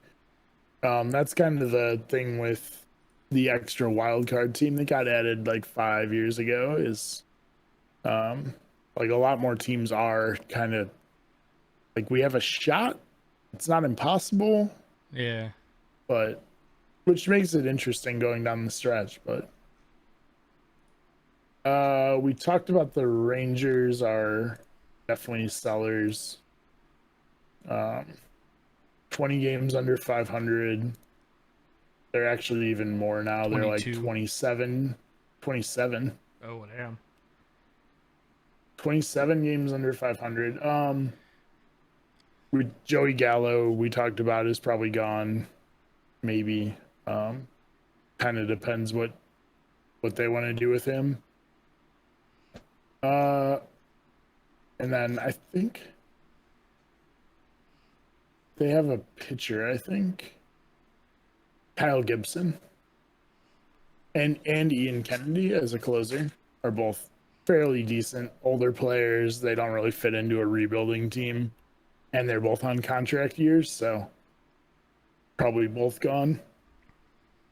The interesting one is the Angels. What the fuck do you do as the Angels? You just freed up a ton of space getting rid of Pujols. You got Trout coming back. You got Ohtani. With what you've invested, you almost have to be a buyer, yeah? Yeah, but like you have Ohtani and Trout locked up, so like if you don't buy this year, like you're still good. Like they're looking for their first playoffs like appearance since they're not making the playoffs. 2014. They're 2 games under 500 and they're like 12 or 13 games back in that division. But like and they're like 11 back in the wild card. Like they're not making the playoffs this year. So, from what I'm reading, it looks like they need starting pitching. Their collective ERA has been atrocious. It's 5.26, which is you're not going to win a lot of games like that. Which ironically ranks them at 13th in the American League, which is like that's out of 15 teams? I guess that's out of 15. At first I was like, that's actually not that bad, but then I realized that's the American League, not all of baseball. So like you're like the third to worst team ERA wise. Yeah. So it looks like they might need to pick up another pitcher. Right. There looks like, from what I'm reading, potential fit could be Duffy from the Royals. Okay, I could see that because they're going to be sellers for sure, being last in there. But it's got to be kind of the same with the other teams that are stuck. You have to get a guy who you can either sign or is under contract, because like you're not renting a guy for this year because you're not making the playoffs. Yeah. So. Well, and Duffy's been solid, it looks like, this year. Yeah. Like, yeah. Okay. 251 ERA, 1.2 WHIP. Yeah. 4-3 in 12 starts. That's not bad. Apparently he's been hurt though, or he would have more than 12 starts, but that's true. That's true. But yeah. But yeah, the Angels are another weird one. I like with the team and the people they have, they almost have to be buyers, but at the same time, like typically you would say don't buy because you're not making the playoffs. Yeah. Maybe you don't sell, but you just don't buy. I think they're kind of in the same boat where you buy if you can get a guy who's under contract, or you buy if you can get a guy who you think you can re-sign. I could see that. You don't buy for a 1-year guy. Like, or maybe you have a lock on a sleeper that you could get for real cheap. Maybe you pull the trigger on, but yeah. I don't know. The only other thing would be like if you sell off like a veteran to get like a young guy who's like close to the majors, but I don't know who the rest of the roster is. Yeah, I don't know. Outside of Trout and Ohtani, I'm like, I couldn't name you another player on the Angels. Honestly, I couldn't either. It's American League too. I don't watch much American League ball. Yeah, but all right. I don't know. You wanna do the NL? Yeah, I can do the NL. So the Mets in the NL East. We'll start with the NL East. Is definitely they're going to be buyers. They've already, if I'm not mistaken, they've already been buyers. Yeah, they got Rich Hill. Yeah, that was who they got. And they're linked to like every shortstop on the market. Yeah, which I mean, for what I'm looking at, their biggest need right now is starting pitching. So getting Rich Hill maybe shores them up a little bit. Yeah. Which would be good. On this, it said a potential fit would be Jose Barrios. Barrios, who's had an okay year. He's 7-4, 3.69 ERA, 1.08 WHIP, which is pretty good. The ERA is a little high, but not like really high. But they already did get Rich Hill, so I don't know if that's going to be the extent of their buying. It wouldn't surprise me if they try to pick up a shortstop if God, what's his name? If he's going to be out, Lindor is going to be out for a while. Yeah, they're pretty much linked to every shortstop and like second or third baseman on the market to like fill Lindor's spot until he comes back, and then move that person to either second or third. Yeah. So they're for sure. I've already been buyers. We'll see next week if they make. I don't know. I just find it hard to believe that a team with someone who they're already paying that much money to play shortstop, even though he's going to be out for a while, would want to spend money to get another high-profile shortstop. I know they're linked to everybody, but like it just doesn't make sense to me. Because Lindor will come back, and then what do you do with the guy that you just picked up? Especially if it's someone like Trevor Story, like you're going to end up having to pay the man. Yeah, well, I mean, you don't have to, but I mean, yeah. But you know what I mean, though. Like it just seems a bit weird. I mean, you try to move him to third base, I guess. I don't know. Maybe. I think Trevor Story has played third base in the majors. Yeah, it wouldn't surprise me. Not a lot. Like he is their shortstop, but I think he has played third base. But I don't know. It's a weird situation. Yeah. So the next up is the Phillies, who are what 340. Yeah, they're 500. They're a couple games out, 3-4 games out. They need relief pitching. Their bullpen ERA ranks 12th in the National League, which is not good. At 4.78, so they're probably going to be potentially looking at guys like Ian Kennedy from Texas to try and shore up that bullpen a little bit. Yeah, and they're a team that could potentially, even though they're only 3 out, like they're only 500. Like I could see them potentially being selling off some guys to get, or maybe like package some guys whose contracts are expiring to get guys. Like like they have what's his name? Andrew McCutchen on their team, who's like what 35, 36. Like I feel like Andrew McCutchen's I'm been really around sad forever. the Giants let go of Andrew McCutchen too. He was with the Giants last year.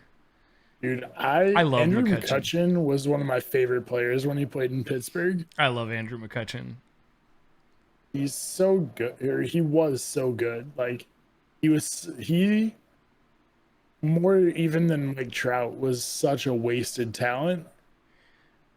Like that dude could have been one of the best players in baseball, and just that's why happened. That's why the biggest meme from the MLB draft this year was a RIP meme for the kid that got drafted number 1 to the Pirates, who's like a stud starting pitcher. Like stud. He was from Vanderbilt or something. Like this kid's incredible, and he got drafted to the Pirates, and everyone's like, "Well, rip that career." If you look at Andrew McCutchen's time in Pittsburgh, it was 8 years. He averaged 291 over 8 seasons. He had a 291 batting average. He hit 200 home runs. He was never really like a crazy power hitter, but 171 stolen bases, 720 RBI, like almost 100 RBIs a year. And I think he got hurt at least one of those years where he missed a significant amount of time. But yeah, I mean, the dude was awesome. He went to the Giants for like, I want to say it was like a year and a half. I like the dude. I was kind of bummed when the Giants let him go, but I understood. He was only there for like a year, right? Yeah, it was like a year, maybe a year and a half. I think they might have got him at the trade deadline. Maybe it was only half a year, honestly. He played for the Yankees?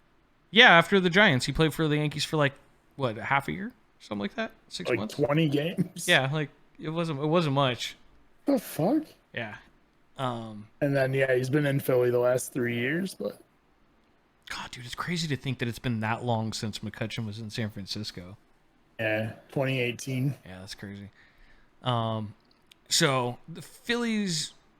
already going to be looking at something. We'll see what they actually do. I mean, relief pitching, do you think they go after? Because it doesn't seem like they need a closer. It seems like they need like middle relief. The issue for the Phillies here is, one, you expect the New York Mets to step up and like play like their roster's built to play. And if you don't win the division, you are not making the wild card. Like you're already way out of the wild card at this point. The wild card is coming from the NL West. Both of them? Yeah. Almost for sure. Almost for sure at this point, yeah. So, like, you have to catch the Mets. So if you fall behind in the next week, if you go 5-6 games back, like, they might go from, like, maybe buyers to, like, total sellers. Just last minute, just dump? Yeah. And, I mean... I don't think their roster's not really built to be winning now. Like they're another team that's kind of overachieving. Yeah, there's quite a few of those this year. They have Bryce Harper, which, by the way, since Bryce Harper got traded to the Phillies, I haven't heard a thing about Bryce Harper. It's because he's been okay. Like I literally haven't heard a word about Bryce Harper since he got traded out of Washington. That's because he's been okay. He hasn't been great. He's been okay. And for what 67, 63 homers and about 2 full seasons since last year wasn't a full year. That's what I mean. Like he's okay. Honestly, 63 homers isn't bad for but the batting average is not great. 180 RBIs is meh. Yeah, you're right. He's just been a little above average. Yeah, he hasn't been anything special, which is why I think, especially with what he got paid, I don't think anybody was really looking hard at. With that said, his stats are pretty damn similar from when he was in Washington. I mean, honestly, it's not that surprising. I didn't think he was that great to begin with. I mean, he had a really good first couple of years, and then he just kind of... When he was on the market, the Giants were talking about getting him, or there was rumors that the Giants were going to get him, and I was like, please no. please, no. We don't want him. Not that I dislike him as a person, but like I knew he wasn't going to be like anything otherworldly like you get with some of the young guys right now. Now, the weird thing with the NL East, to me, is that you have teams worse than the Phillies who are going to be buyers. That's where I was just getting to. Okay. So, and then it's a weird division. Yeah, it is a really weird division because just under the Phillies, you got the Braves, who are like a game back from the Phillies, so they're right around that same mark. But the Braves are loading the fuck up. So Acuna Jr. went down, and I think they said he's gone for the season. Yeah. Oh, he tore his ACL. Yeah. He's done. Yeah. I'm pretty sure that's what it was, but I couldn't remember. Like might miss the start of next season.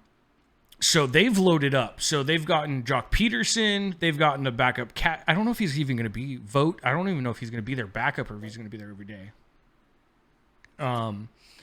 And there's talks of potentially Joey Gallo. But with what they've done so far, I don't know if they're going to make a whole lot of other moves. Like they moved early, and I think they moved smart, in my opinion. They didn't get rid of much to get Peterson and Vogt. So it's one of those, like, I don't see them moving a whole lot more from what they've already done, but they've made some big moves already. Yeah. So it wouldn't surprise me to see them kind of go on a little bit of a tear. It looks like Stephen Vogt is their backup catcher behind Kevin Smith. Okay. Who that is, I don't know. I don't know. I will look him up. But that's a weird one because the Nationals are going to be sellers. I don't see them buying, even though they're pretty right around there.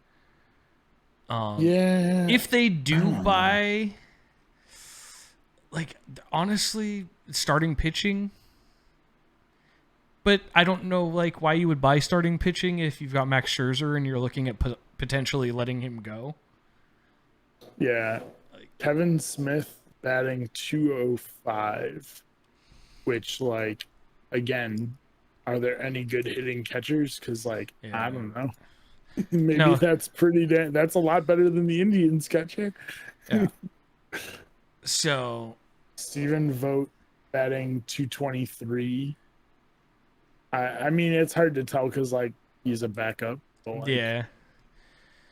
So Stephen Vogt does have 5 homers. Kevin Smith has 0. I'm telling you right there. Boom. So I see the Nationals are going to be sellers. The Marlins are 100% going to be sellers. There's no way they're doing anything. Now, hold on. The Marlins are very, very young. I honestly don't think they'll sell. I think Marte is gone. I don't. Okay, he's a veteran. Yeah, but I think Starling Marte is gone. Yeah, that's fair. But I mean, overall, as their roster, I don't think they'll be buyers, but I think they're going to be another team that's like, we're rebuilding. We know what we have. We didn't expect to be good this year. Like, we're just going to stand pat, give all these guys another year. Like, I don't think they're going to, like, do a fire sale and try to dump players. Well, I mean, to be honest, they don't have a ton of, like, really... I mean, fair. big names that you'd want to pull from them. Marte is about it.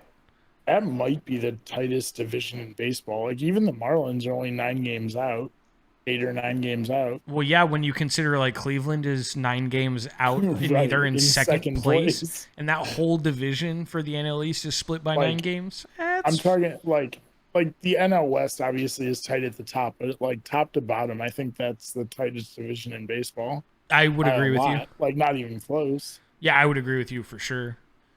Because everywhere else is like, what, 20 games? Yeah, 23 games for the AL West.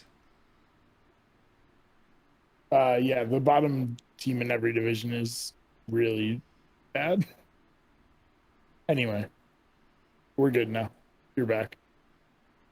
I don't know if it was my end or yours, but whatever. No, I think that might have been mine because I think we went down for a second. But we're good. We're good. Okay. my bit rate shot to like 19,000, which usually means my internet drops for like a quarter of a second. Yeah. But so I see the Marlins selling Marte, and the Giants actually might be looking at him. But I'll get into that a little more when we get to the Giants in the NL West. But I think the Marlins, I pretty much agree with you. I think they'll stand pat. Maybe one or two guys will get delivered, and that'll be it. But I also don't have high hopes for them next year either, to be honest. Yeah. But I don't know. We could be wrong. So we'll move on to the NL Central. The Brewers have pretty solid control of that division. They're a good 6-7 games up right now. They've got that, so they're going to be buyers. Which is interesting because the Reds were like dominating that division, and the Reds have fallen off. So, biggest need for the Brewers right now is a third baseman. Yeah. So did you see? So apparently the Brewers have been busy. It was just like a month ago, like a month and a half ago. So the Brewers went out. They had a hole at shortstop. So they traded to the Rays for Willie Adames, who's a decent shortstop, and Trevor Richards, who's a random reliever. Okay. But then they turned around and they traded Richards to the Blue Jays for Rowdy Tellez, who is a solid first baseman, but he's not playing now because they got Vlad Guerrero. So, like, they've been busy, and apparently it's working because they're just pulled away from the Reds. Well, and their biggest need at the moment is third base, which is why they're high on the list for the D-backs third baseman that we were both like, who is that guy? Eduardo Escobar. Wait, I thought Guerrero played third. No, Guerrero. Is he just DHing? I think he's just a DH. I thought he was playing third base. No, I think I'm looking it up. I think he's just a DH or first baseman. No, he's not. He's definitely a third baseman. I have him listed at first and third. Yeah. But apparently he's just DHing because when they got Rowdy Tellez to play first base, and you said their base hole is third base. So they're in the talks of Eduardo Escobar from the D-backs. I don't know if that's going to happen, but we'll see. I can't think of any other big third basemen that are out there that would be potentially swooped up. Trying to think off the top of my head, no, but they're definitely going to be buyers. The Reds, they need relief pitching, but with how far out they are, I don't know. Maybe they make a run, try and get somebody. I don't know. They're like 7 games out. They're looking at maybe getting a relief pitcher from the Marlins, maybe. But their bullpen ERA is absolute dog doo-doo. 5.29. They're ranked 14 out of 15 National League. Yeah, that's not great. And they're second in their division. That's insane to me. Imagine if they had good relief pitching, where they would be. Yeah. That's crazy. Because the Reds have been pretty brutal this year. The Giants, every time the Giants play them, Castellanos is fucking a monster. And apparently, I'm reading they need a new shortstop as well, which is why they're also linked to Story and Javi Baez. So if Story went to Cincinnati, that would be dirty. That lineup would be so stacked, I feel like. Yeah. Like, not a bunch of big names, but guys that can hit the ball. Like, hit the shit out of the ball. Like, legit. Yeah. Maybe not great averages, but just strong dudes that could actually hit. I don't know. The Giants saw the Reds like 3 or 4 times early in the season, and those guys can hit. Well, at the beginning of the year, like, everybody on that team is so hot. Like, it was disgusting. So in third place in that division is the Cardinals. Looks like they need some relief pitching. I don't know if they're going to be buyers. Yeah, I feel like they're another team that's like kind of trying to rebuild, but not really. They're like 8 games out. They're not going to win the wild card. No. So I don't see them as buyers. Maybe they're just pushers. Maybe they just stick with what they've got for now. Maybe pick up a small piece here and there, but I don't see them as buyers at all. The Chicago Cubs, who is fourth in that division, 100% sellers. They've already basically made it clear they're willing to give everybody up. I mean, not only are they 2 games under 500 and like 10 games out of the division, they're not going to win the wild card, and they have all these, like, everyone on their team is on an expiring contract. Like, it's just the perfect situation to just like fire sale. Yeah. Like, get rid of everybody who's worth anything, and we're going to restart this thing. Which is what I see them doing, 100%. Yeah. Oh, yeah. They've already gotten rid of the guy that they just picked up, Jock Peterson. That was the weirdest thing to me. Was like, they just signed him to like a 3-year contract or something. Like 6 months ago. Like, yeah. And then turned around and just dropped him. And I'm like, I mean, I guess if you're not winning, the Braves. Like, the Braves have him, and then next year they'll have him and Acuna in the corner of the outfield. Like, that's going to be a solid outfield. Real good. And then the Pirates, who are a measly 36-60, one of the worst teams in baseball. They're 100% going to be sellers. If there's anything that they've got that anybody wants, they're probably going to give the big one. They have a couple starters and a closer. Like, I don't even care about what they need because they're going to be sellers. They're not even going to. Gregory Polanco's, who's, I mean, he's a veteran. He's been around for a while, but not in his prime anymore, we'll say. But yeah. All right, now on to the meat of all of baseball. Like, let's be real. I mean, it really is. This is it. The NL West. This is where all of baseball. If you're outside of the NL West, you're not actually playing baseball. I'm just gonna say that. Wow. Wow. No. I'm gonna laugh now when your Giants get bounced out in the first round. Okay. We can go back and check every episode where I'm like, yeah, the Giants aren't going to do this for very much longer. The funny part is, at the beginning of the year, I picked the Giants to be better than you did. I still think the Giants end up third in that division. Yeah. But that's another discussion for another night. I think now, at worst, they're second. I think the Padres have fallen off enough that, I mean, at this point, the Padres roster is good enough that they could go on a run, but if the Giants actually add well right now in the next week, then I could see that for sure. But right now, the Giants are the best team in baseball. They're 61-35. Their biggest need is, from what this says, is starting pitching. I don't know if I necessarily agree with that, but I think they need a closer. Like, to be complete. One thing. What's up? Go ahead.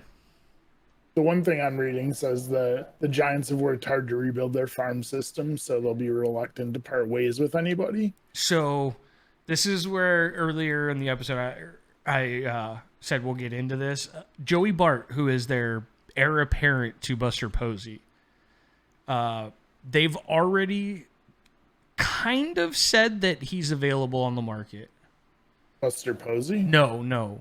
Wait, Joey Bart. Mr. Julian? Joey Bart. Who is their number one prospect. He's basically the heir apparent to Posey. He's the next Posey. Okay. Oh, that's what you're saying. Okay. He's technically available from what I've heard from the local news. I mean, if you're offering him up, that means you're going for something big. Like, if you're offering your number one prospect in your organization, you're going for a big piece. Well, see, and the reason the Giants, I think, are willing to do this is we have a kid by the name of Helio Ramos, who is another catcher. Okay. So the Giants are 3 deep right now in the minor, or 2 deep, I guess, in the minor league catching. I'm assuming he's like a little farther away. From a little bit, not much, but a like, little bit. I think he just got a triple or something. Yeah, I think he just got promoted to Double-A like last week, or 2 weeks ago. But if he keeps hitting the way he has been, he's looking like an absolute stud. But so is Bart. But I mean, you got 3 guys that are in the same position. Right. So, Yeah. So it sounds like Bart is potentially on the block, and I think he's a top 50 prospect. I know for sure he's a top 100 prospect in all of baseball. So having him potentially on the market, in my opinion, means they're probably going for somebody big like Max Scherzer, or they're going for, somebody of like actual significance. Yeah. Not just somebody that can fill a role, like a Chris Bryant, maybe even, because I would consider him a significant player. I would consider Bryant a significant player if you can re-sign him. Well, and the Giants have all the money that they like. Right. It's just a matter of if you want to sign I'm him. talking like you have to have that confirmation before you trade for him. Like, you have to have a confirmation from him that he'll re-sign with you. Yeah, I guess that's true. But I mean, why? The only reason I could see someone not wanting to re-sign with the Giants right now is the fact of California taxes. To be completely honest, like, I mean, they're the best team in baseball. Yeah. Like, the only reason someone wouldn't want to play for them at the current moment right now is if they didn't want to pay almost half of their salary to taxes. Yeah. Which I know for like other sports is more of an issue. Like, you see basketball guys all the time that are like, I don't want to go play there because you got to pay the taxes. So they'll go to somewhere like Texas that doesn't have a whole bunch of taxes you got to pay or something like that. Yeah. But just the fact that I heard that he's on the market makes me think they're going to go real big on this. But I'm a little scared for them to do that because Posey, I love Posey, and I think he deserves to stay a Giant till he decides he wants to retire. But I don't think you give up your number one catching prospect behind him and your replacement for him, who could be just as good, if not better than him. It's tough. I hate giving up prospects that could be good, especially when they've shown that they have the ability. I mean, that's the risk and like the excitement of the trade deadline is like, you have to give up people to get people, and like, it's that risk versus reward. Do you like risk losing the future to win now? And it's the cool thing about the Giants though is the Giants don't have to give up a ton of prospects. The Giants are so fucking deep right now at every position. And now we have a lot of guys hurt, which is why a lot of our backups and people you may not know as well are playing. But like, if the Brandon Belts, the Brandon Crawfords, Evan Longorias of the world all get healthy and can stay healthy for the rest of the season, you can sell a lot of that valuable backup for some potential star power. I'm going to be honest with you. I totally forgot Evan Longoria played for the Giants. And he had a killer beginning of the season until he got hurt. He's been out for the last majority month of the year. He got put on the 60-day, I think, 2-3 days ago. Oof. That's never a good sign. No, he's been out for like I want to say a month already.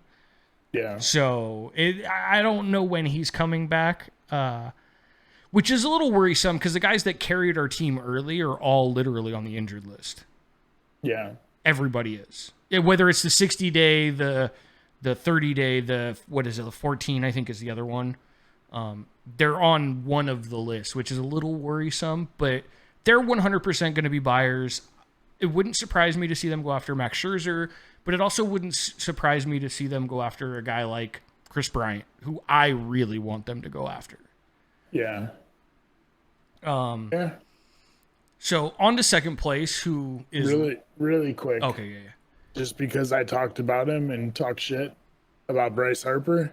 Did he hit a home run? In tonight's game, throughout the game, not all at once, he stole second, third, and home. Oh, shit. Anyway, that's actually kind of funny.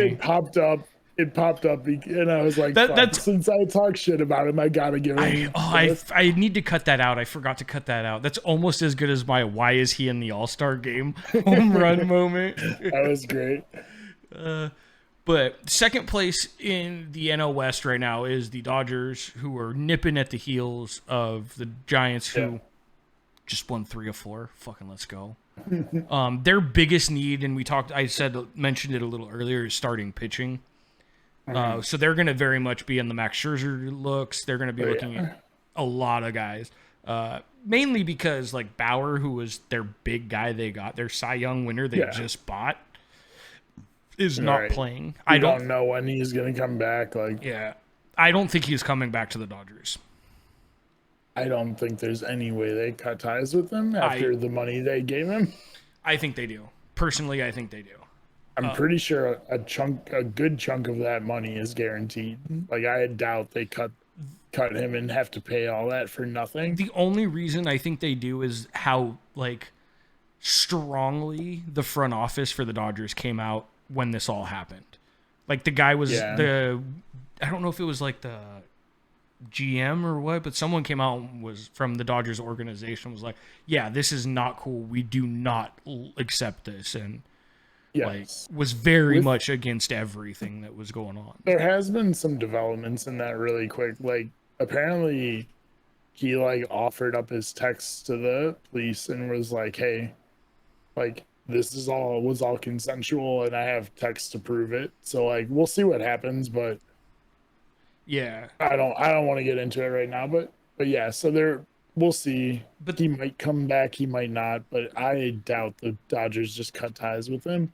Like I don't know exactly, but the way that how strong they came out, it wouldn't surprise me if they were like, nah, I'm good. But their biggest need is starting pitching, so it wouldn't. It looks like another one that they're potentially in the market for is J.A. Happ, which I didn't even know J.A. Happ was still pitching. I didn't either. J.A. To be completely honest. J.A. Happ, why? Why? Why is he on their radar? He's pitching for the Twins. He's 38. He has a 6.15 ERA and a 1.5 WHIP in 90 innings pitched. That's not the why would the Dodgers want someone with a 6.1 ERA? Like that's even as a last starter, that's not good. I don't know. I gotta hit the bathroom just real quick. I'll be right back, and then we'll do the Padres. Okay. But yeah, so that's a weird one. I don't know why they'd want to go for him. Scherzer makes total sense in LA. Whether they can make the trade, I mean, obviously all of this is dependent on whether or not they can come to terms. Like it's a tough one to kind of. You need two people to agree to it. It's not always easy to get those two people to agree. But yeah. So the other thing with the Dodgers is also Clayton Kershaw is out and has been most of the year, if not the whole year.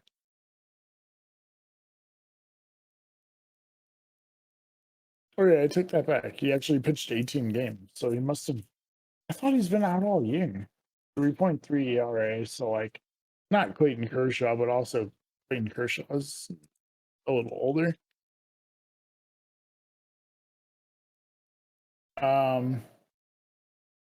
Apparently he's about to come back. I don't know when he got put on the. 4 days ago, he started a throwing program to come back.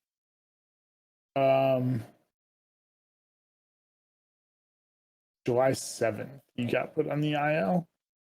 So, Clayton Kershaw, I'm talking about. You're muted. Haha. But yeah, I thought he was on the DL longer than that. That was only like 2 weeks. But he just started throwing again. So probably another couple weeks they'll be back, yeah. Yeah. But we'll see. I don't know if the Dodgers are going to make a ton of moves because, like, this is the problem, I think, with teams that are stacked already. Yeah, like teams like the Dodgers, the Padres, like, okay, so even if you buy because you have a need at the moment, what do you do in like a month when the guys that are on the IL come back? Like now you have more people than you could possibly put on the field. Right. Yeah, I don't really know. The only thing my thing says is starting pitching. Yeah, that's all I've got. And that's only because of injury, because of Kershaw and Bauer being out. Yeah. So we'll see how they go, but hopefully whatever they do is an utter failure. Not petty at all. Yeah, not at all. Not even a little bit. This team, so last week we talked, I can't remember who was in chat, but someone was talking about how pathetic the Dodgers were and the place that they were at compared to like where they should have been. Yeah. I think they've kind of picked it up a little bit this last week where they're pretty close to like one of the best records in baseball right now. So they're definitely not underachieving anymore, but this team is the Padres. Like, yes, they're almost 15 games over 500, but like this team should be dominating on paper.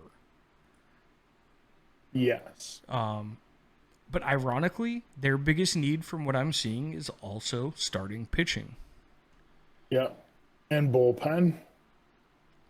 That's not surprising. From what I'm reading. This also does say, like, if you go back to last year's trade deadline, the GM of the Padres made 6 trades in the last 3 days before the deadline. So, like, he's willing to make deals and right at the deadline. So, yeah, we'll definitely expect something. We'll definitely see. Well, especially where they're at, because there's no way they can stay where they're at. Like, they've got to do something. Yeah, it would be really interesting to see the Padres and the Dodgers get into a bidding war for Max Scherzer. I'd be okay with that. Well, I mean, I know you would, because that means whoever gets him overpays. Yes, sir. But that's the way. If you have 2 teams bidding for the same guy, one team's gonna overpay for him. So the only problem is the Giants also need starting pitching. So I mean, yes. Let's not get into a bidding war ourselves and fuck ourselves for the best team in baseball right now. Yeah. So we've got the last 2 in the NL West are the Rockies, which are definitely sellers. We talked a little bit earlier. I don't think Story's going, but wouldn't also surprise me if he does. I think there is a 0% chance Trevor Story will be a Colorado Rocky at the end of the week. 1 week from today, he will not be on the Rockies. Okay, I swear this weekend we got to think up some good bets for when we do these. All right. I can't think of off the top of my head what some good bets would be because I think he stays right where he's at. But that being said, Colorado's definitely, they were 12 games under 500. They're not going to win anything this year. Yeah. No. And nobody expected them to. Like they're in a rebuilding phase. Yeah. And then you got the Diamondbacks, who are literally the worst team in baseball. They're going to be anybody that wants anything the Diamondbacks have right now, they're going to give up. Does anyone want anything the Diamondbacks have, though, besides that third baseman? What's his name? I can't even remember his name. The third baseman. I can only remember his position. Eduardo Escobar. Yeah, there you go. Apparently, they have a few guys, though. So apparently, Ketel Marte still plays there. I thought he was gone. He's not a bad. Asdrubal Cabrera, who's like old but is like a backup second baseman or shortstop, like he could be good. He played for the Indians forever. I can't believe Asdrubal Cabrera is honestly still in baseball. I was just about to say I can't believe he's even still playing. 15 years. He started in 2007. Feels like longer. Played for the Indians for 8 years, 7 years, and then Toronto, Washington, New York, Toronto, the other New York, Philly, Texas, Washington, Arizona, like all over the place. But we'll see this next week how many of these people actually get moved. Like half the players on our list of like big names, I don't even see them moving. The big ones for the Diamondbacks are David Peralta, who's like a pretty big name, but young. And then Nick Ahmed, their shortstop, who's like, I think he's like in his second year. I can check really quick, but I don't know. He's been in the league a few years, but like still young. It would like those guys are guys that could move, and it would be they're guys teams might actually want. Especially David Peralta, I feel like. David Peralta batting .260, only 4 home runs. I guess he's not having a great year, but yeah, I don't know. There's guys on that team that could move, that could at least be bench guys for a contender, championship caliber team. Yeah. Yeah. I don't know. I'm just curious to see where some of the big names go. Like I said, half of the names I've seen thrown around, I just don't see moving.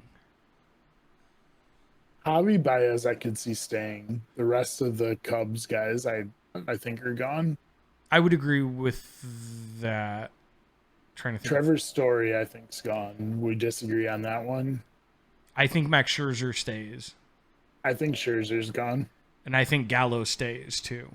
I think he's gone. Frazier, I could see gone. Frazier's gone. Judge isn't going anywhere. Judge isn't going anywhere. I put that on the list, and even as I was typing it, I'm like, I don't know why I'm adding this. Like, he's not going anywhere. Like, I think it would be great. Like, that would be probably the shock of the trade deadline for me, is if he actually was moved. I totally agree with that. At least if he moved, what we're thinking about. Now, I mean, there's obviously something that could randomly pop up that nobody considered. But that would be the shock for me. Would be as if Aaron Judge actually moves. Yeah. Yeah, that would be I couldn't even imagine. I just don't see it. Such a weird one. I just don't see it. I don't either. If it does happen, oof. But man, I can't. People would lose their shit in New York if they traded Aaron Judge. But they have Stanton now. They don't need Judge. Stanton's like 45. He's not that old. Stanton's like 32, he's not. 31. No, he's older than that. No way. Stanton's only been in the league for like...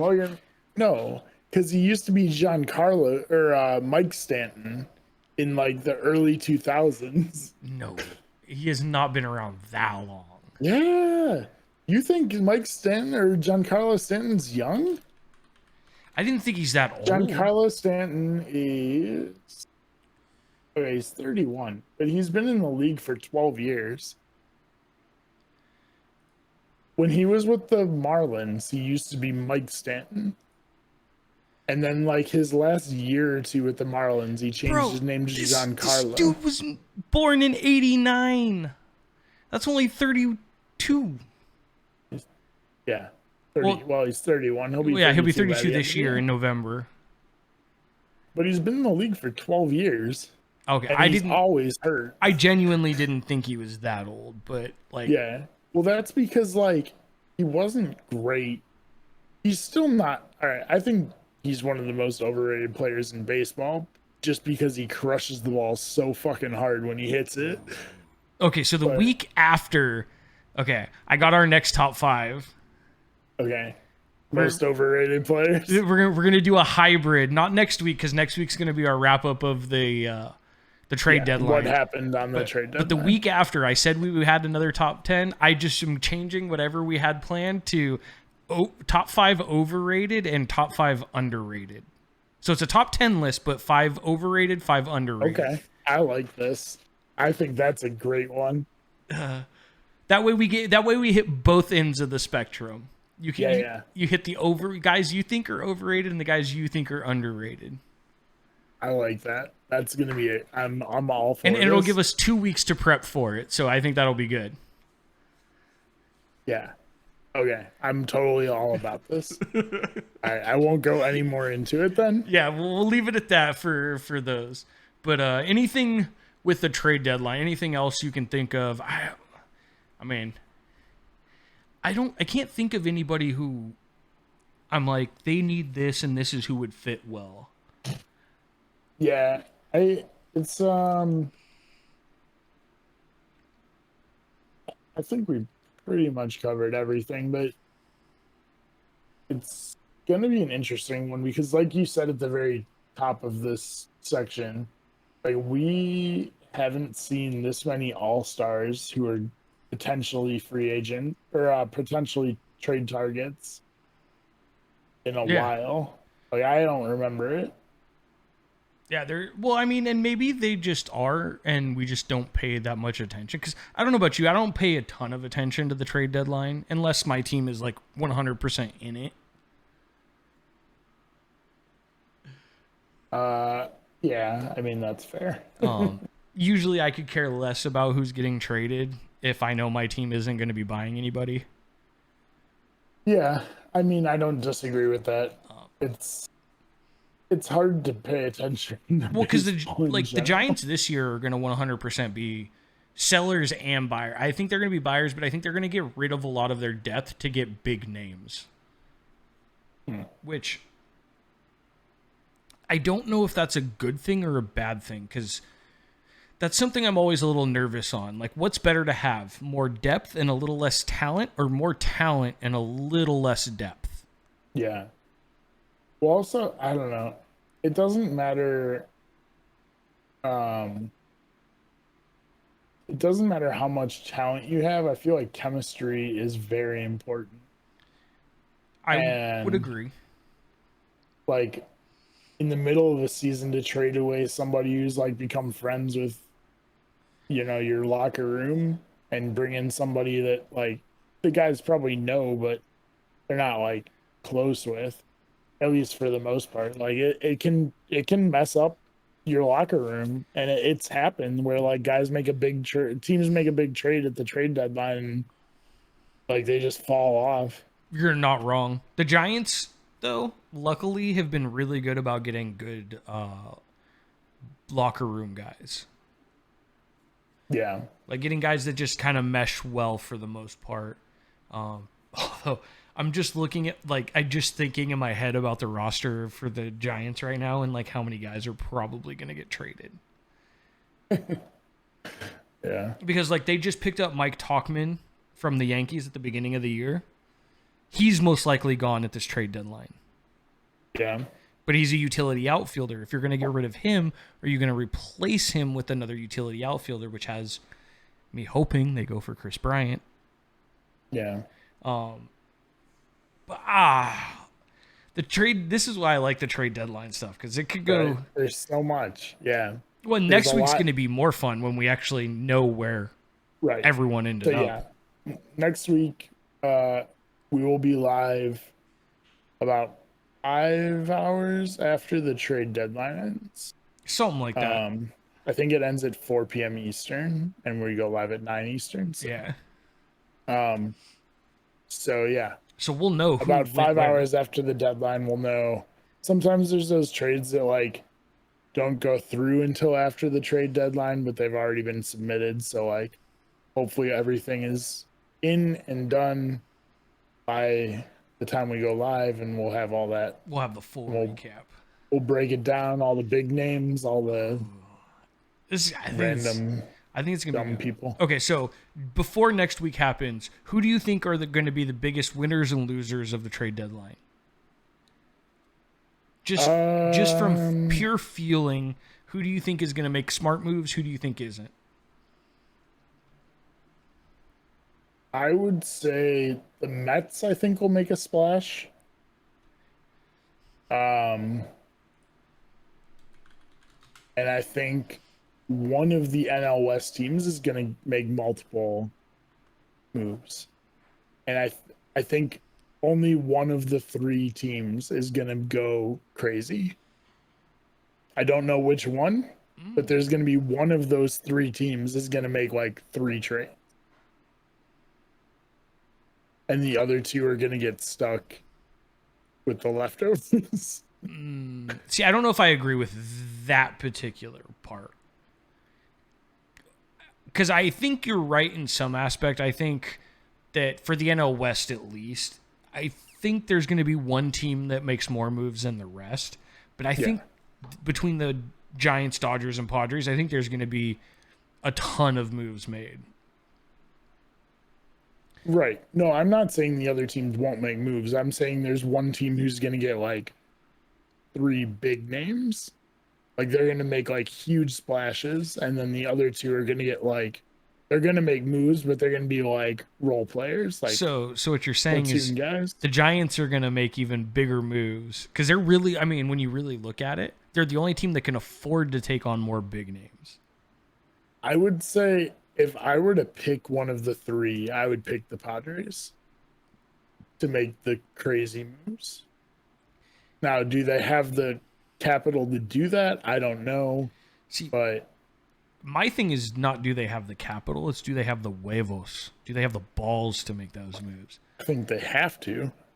Right? Like because they invested so much into this season, they kind of have to. Because I think the Giants make some big moves. I think the Dodgers make some big moves. And the Padres are going to have to like go all out if they're going to want to be up top. That's what I'm saying. I think the Padres are going to jump like in the next 2 or 3 days. I just don't know if they have the balls to invest that much in their team.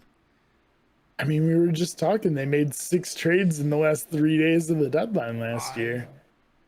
I just don't know. And they went out and got so many players in the offseason. Yeah, but you also got to remember, though, because they have all those additions, how much more are they willing to add, though? I'm not saying it's a good idea. Because they loaded the fuck up in the offseason coming into this year. Well, and the other thing, too, is almost everybody they added in the offseason is like on a 5-year contract. Yeah. So I see the Giants making the biggest moves of any team outside of maybe the Mets. I could see the Mets going kind of crazy because the Mets they have some big injuries that could be long-term. And they have probably the biggest underachieving team in baseball. Besides maybe the Twins. Underachieving? I think the Padres are the biggest underachieving team right now. Yeah, but the Padres are only 4 games out. I mean, the Mets are winning, but like they're just barely over 500. I mean, I guess the Padres are 14 games over 500 still. Like they're not playing bad. I know, but they're just. I agree. I'm not disagreeing with you that they're underachieving. I totally agree with that.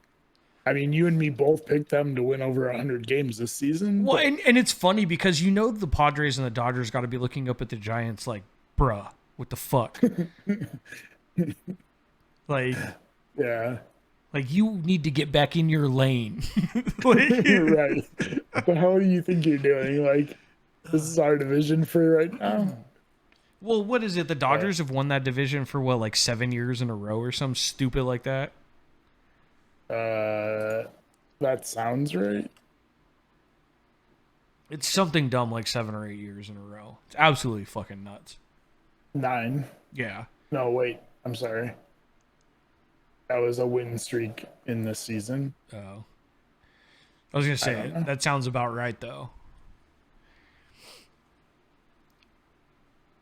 Because even when the Giants were winning championships, they weren't winning their division. Yeah. They were beating up on the they were beating up on the Pirates to get in. And 1, 2, 4, 5, 6, 7, 8 years in a row. Yeah. And then the year before that was actually the Giants. Which would have been 2012. The year they won the World Series against the Tigers. Yeah, when they swept the Tigers. I mean, yeah. That wasn't even a fair matchup. The Tigers were terrible. They shouldn't have even been there. I have a friend who lives in Detroit. And tell him I said sorry. And when that happened, I was like, oh, let's go. It's about to be a series.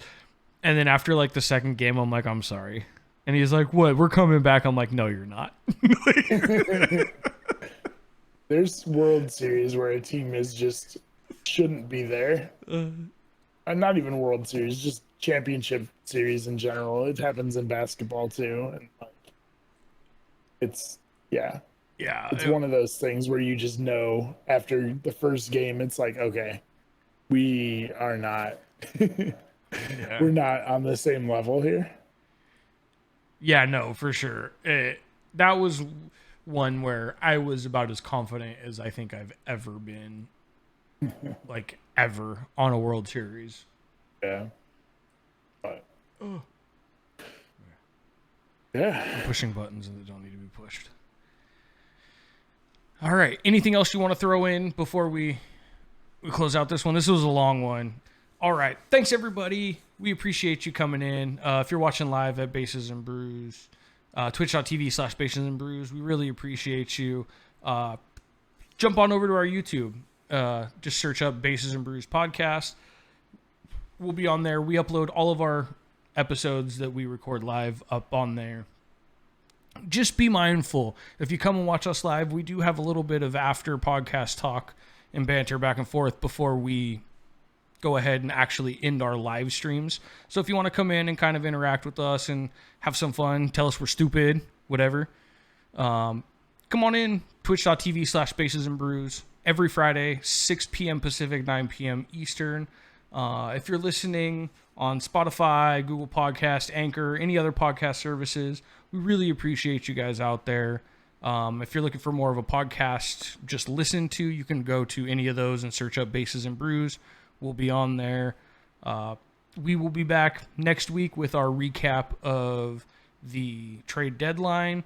And thank you, everybody, for hanging out and listening to another episode of Bases and Brews. Later.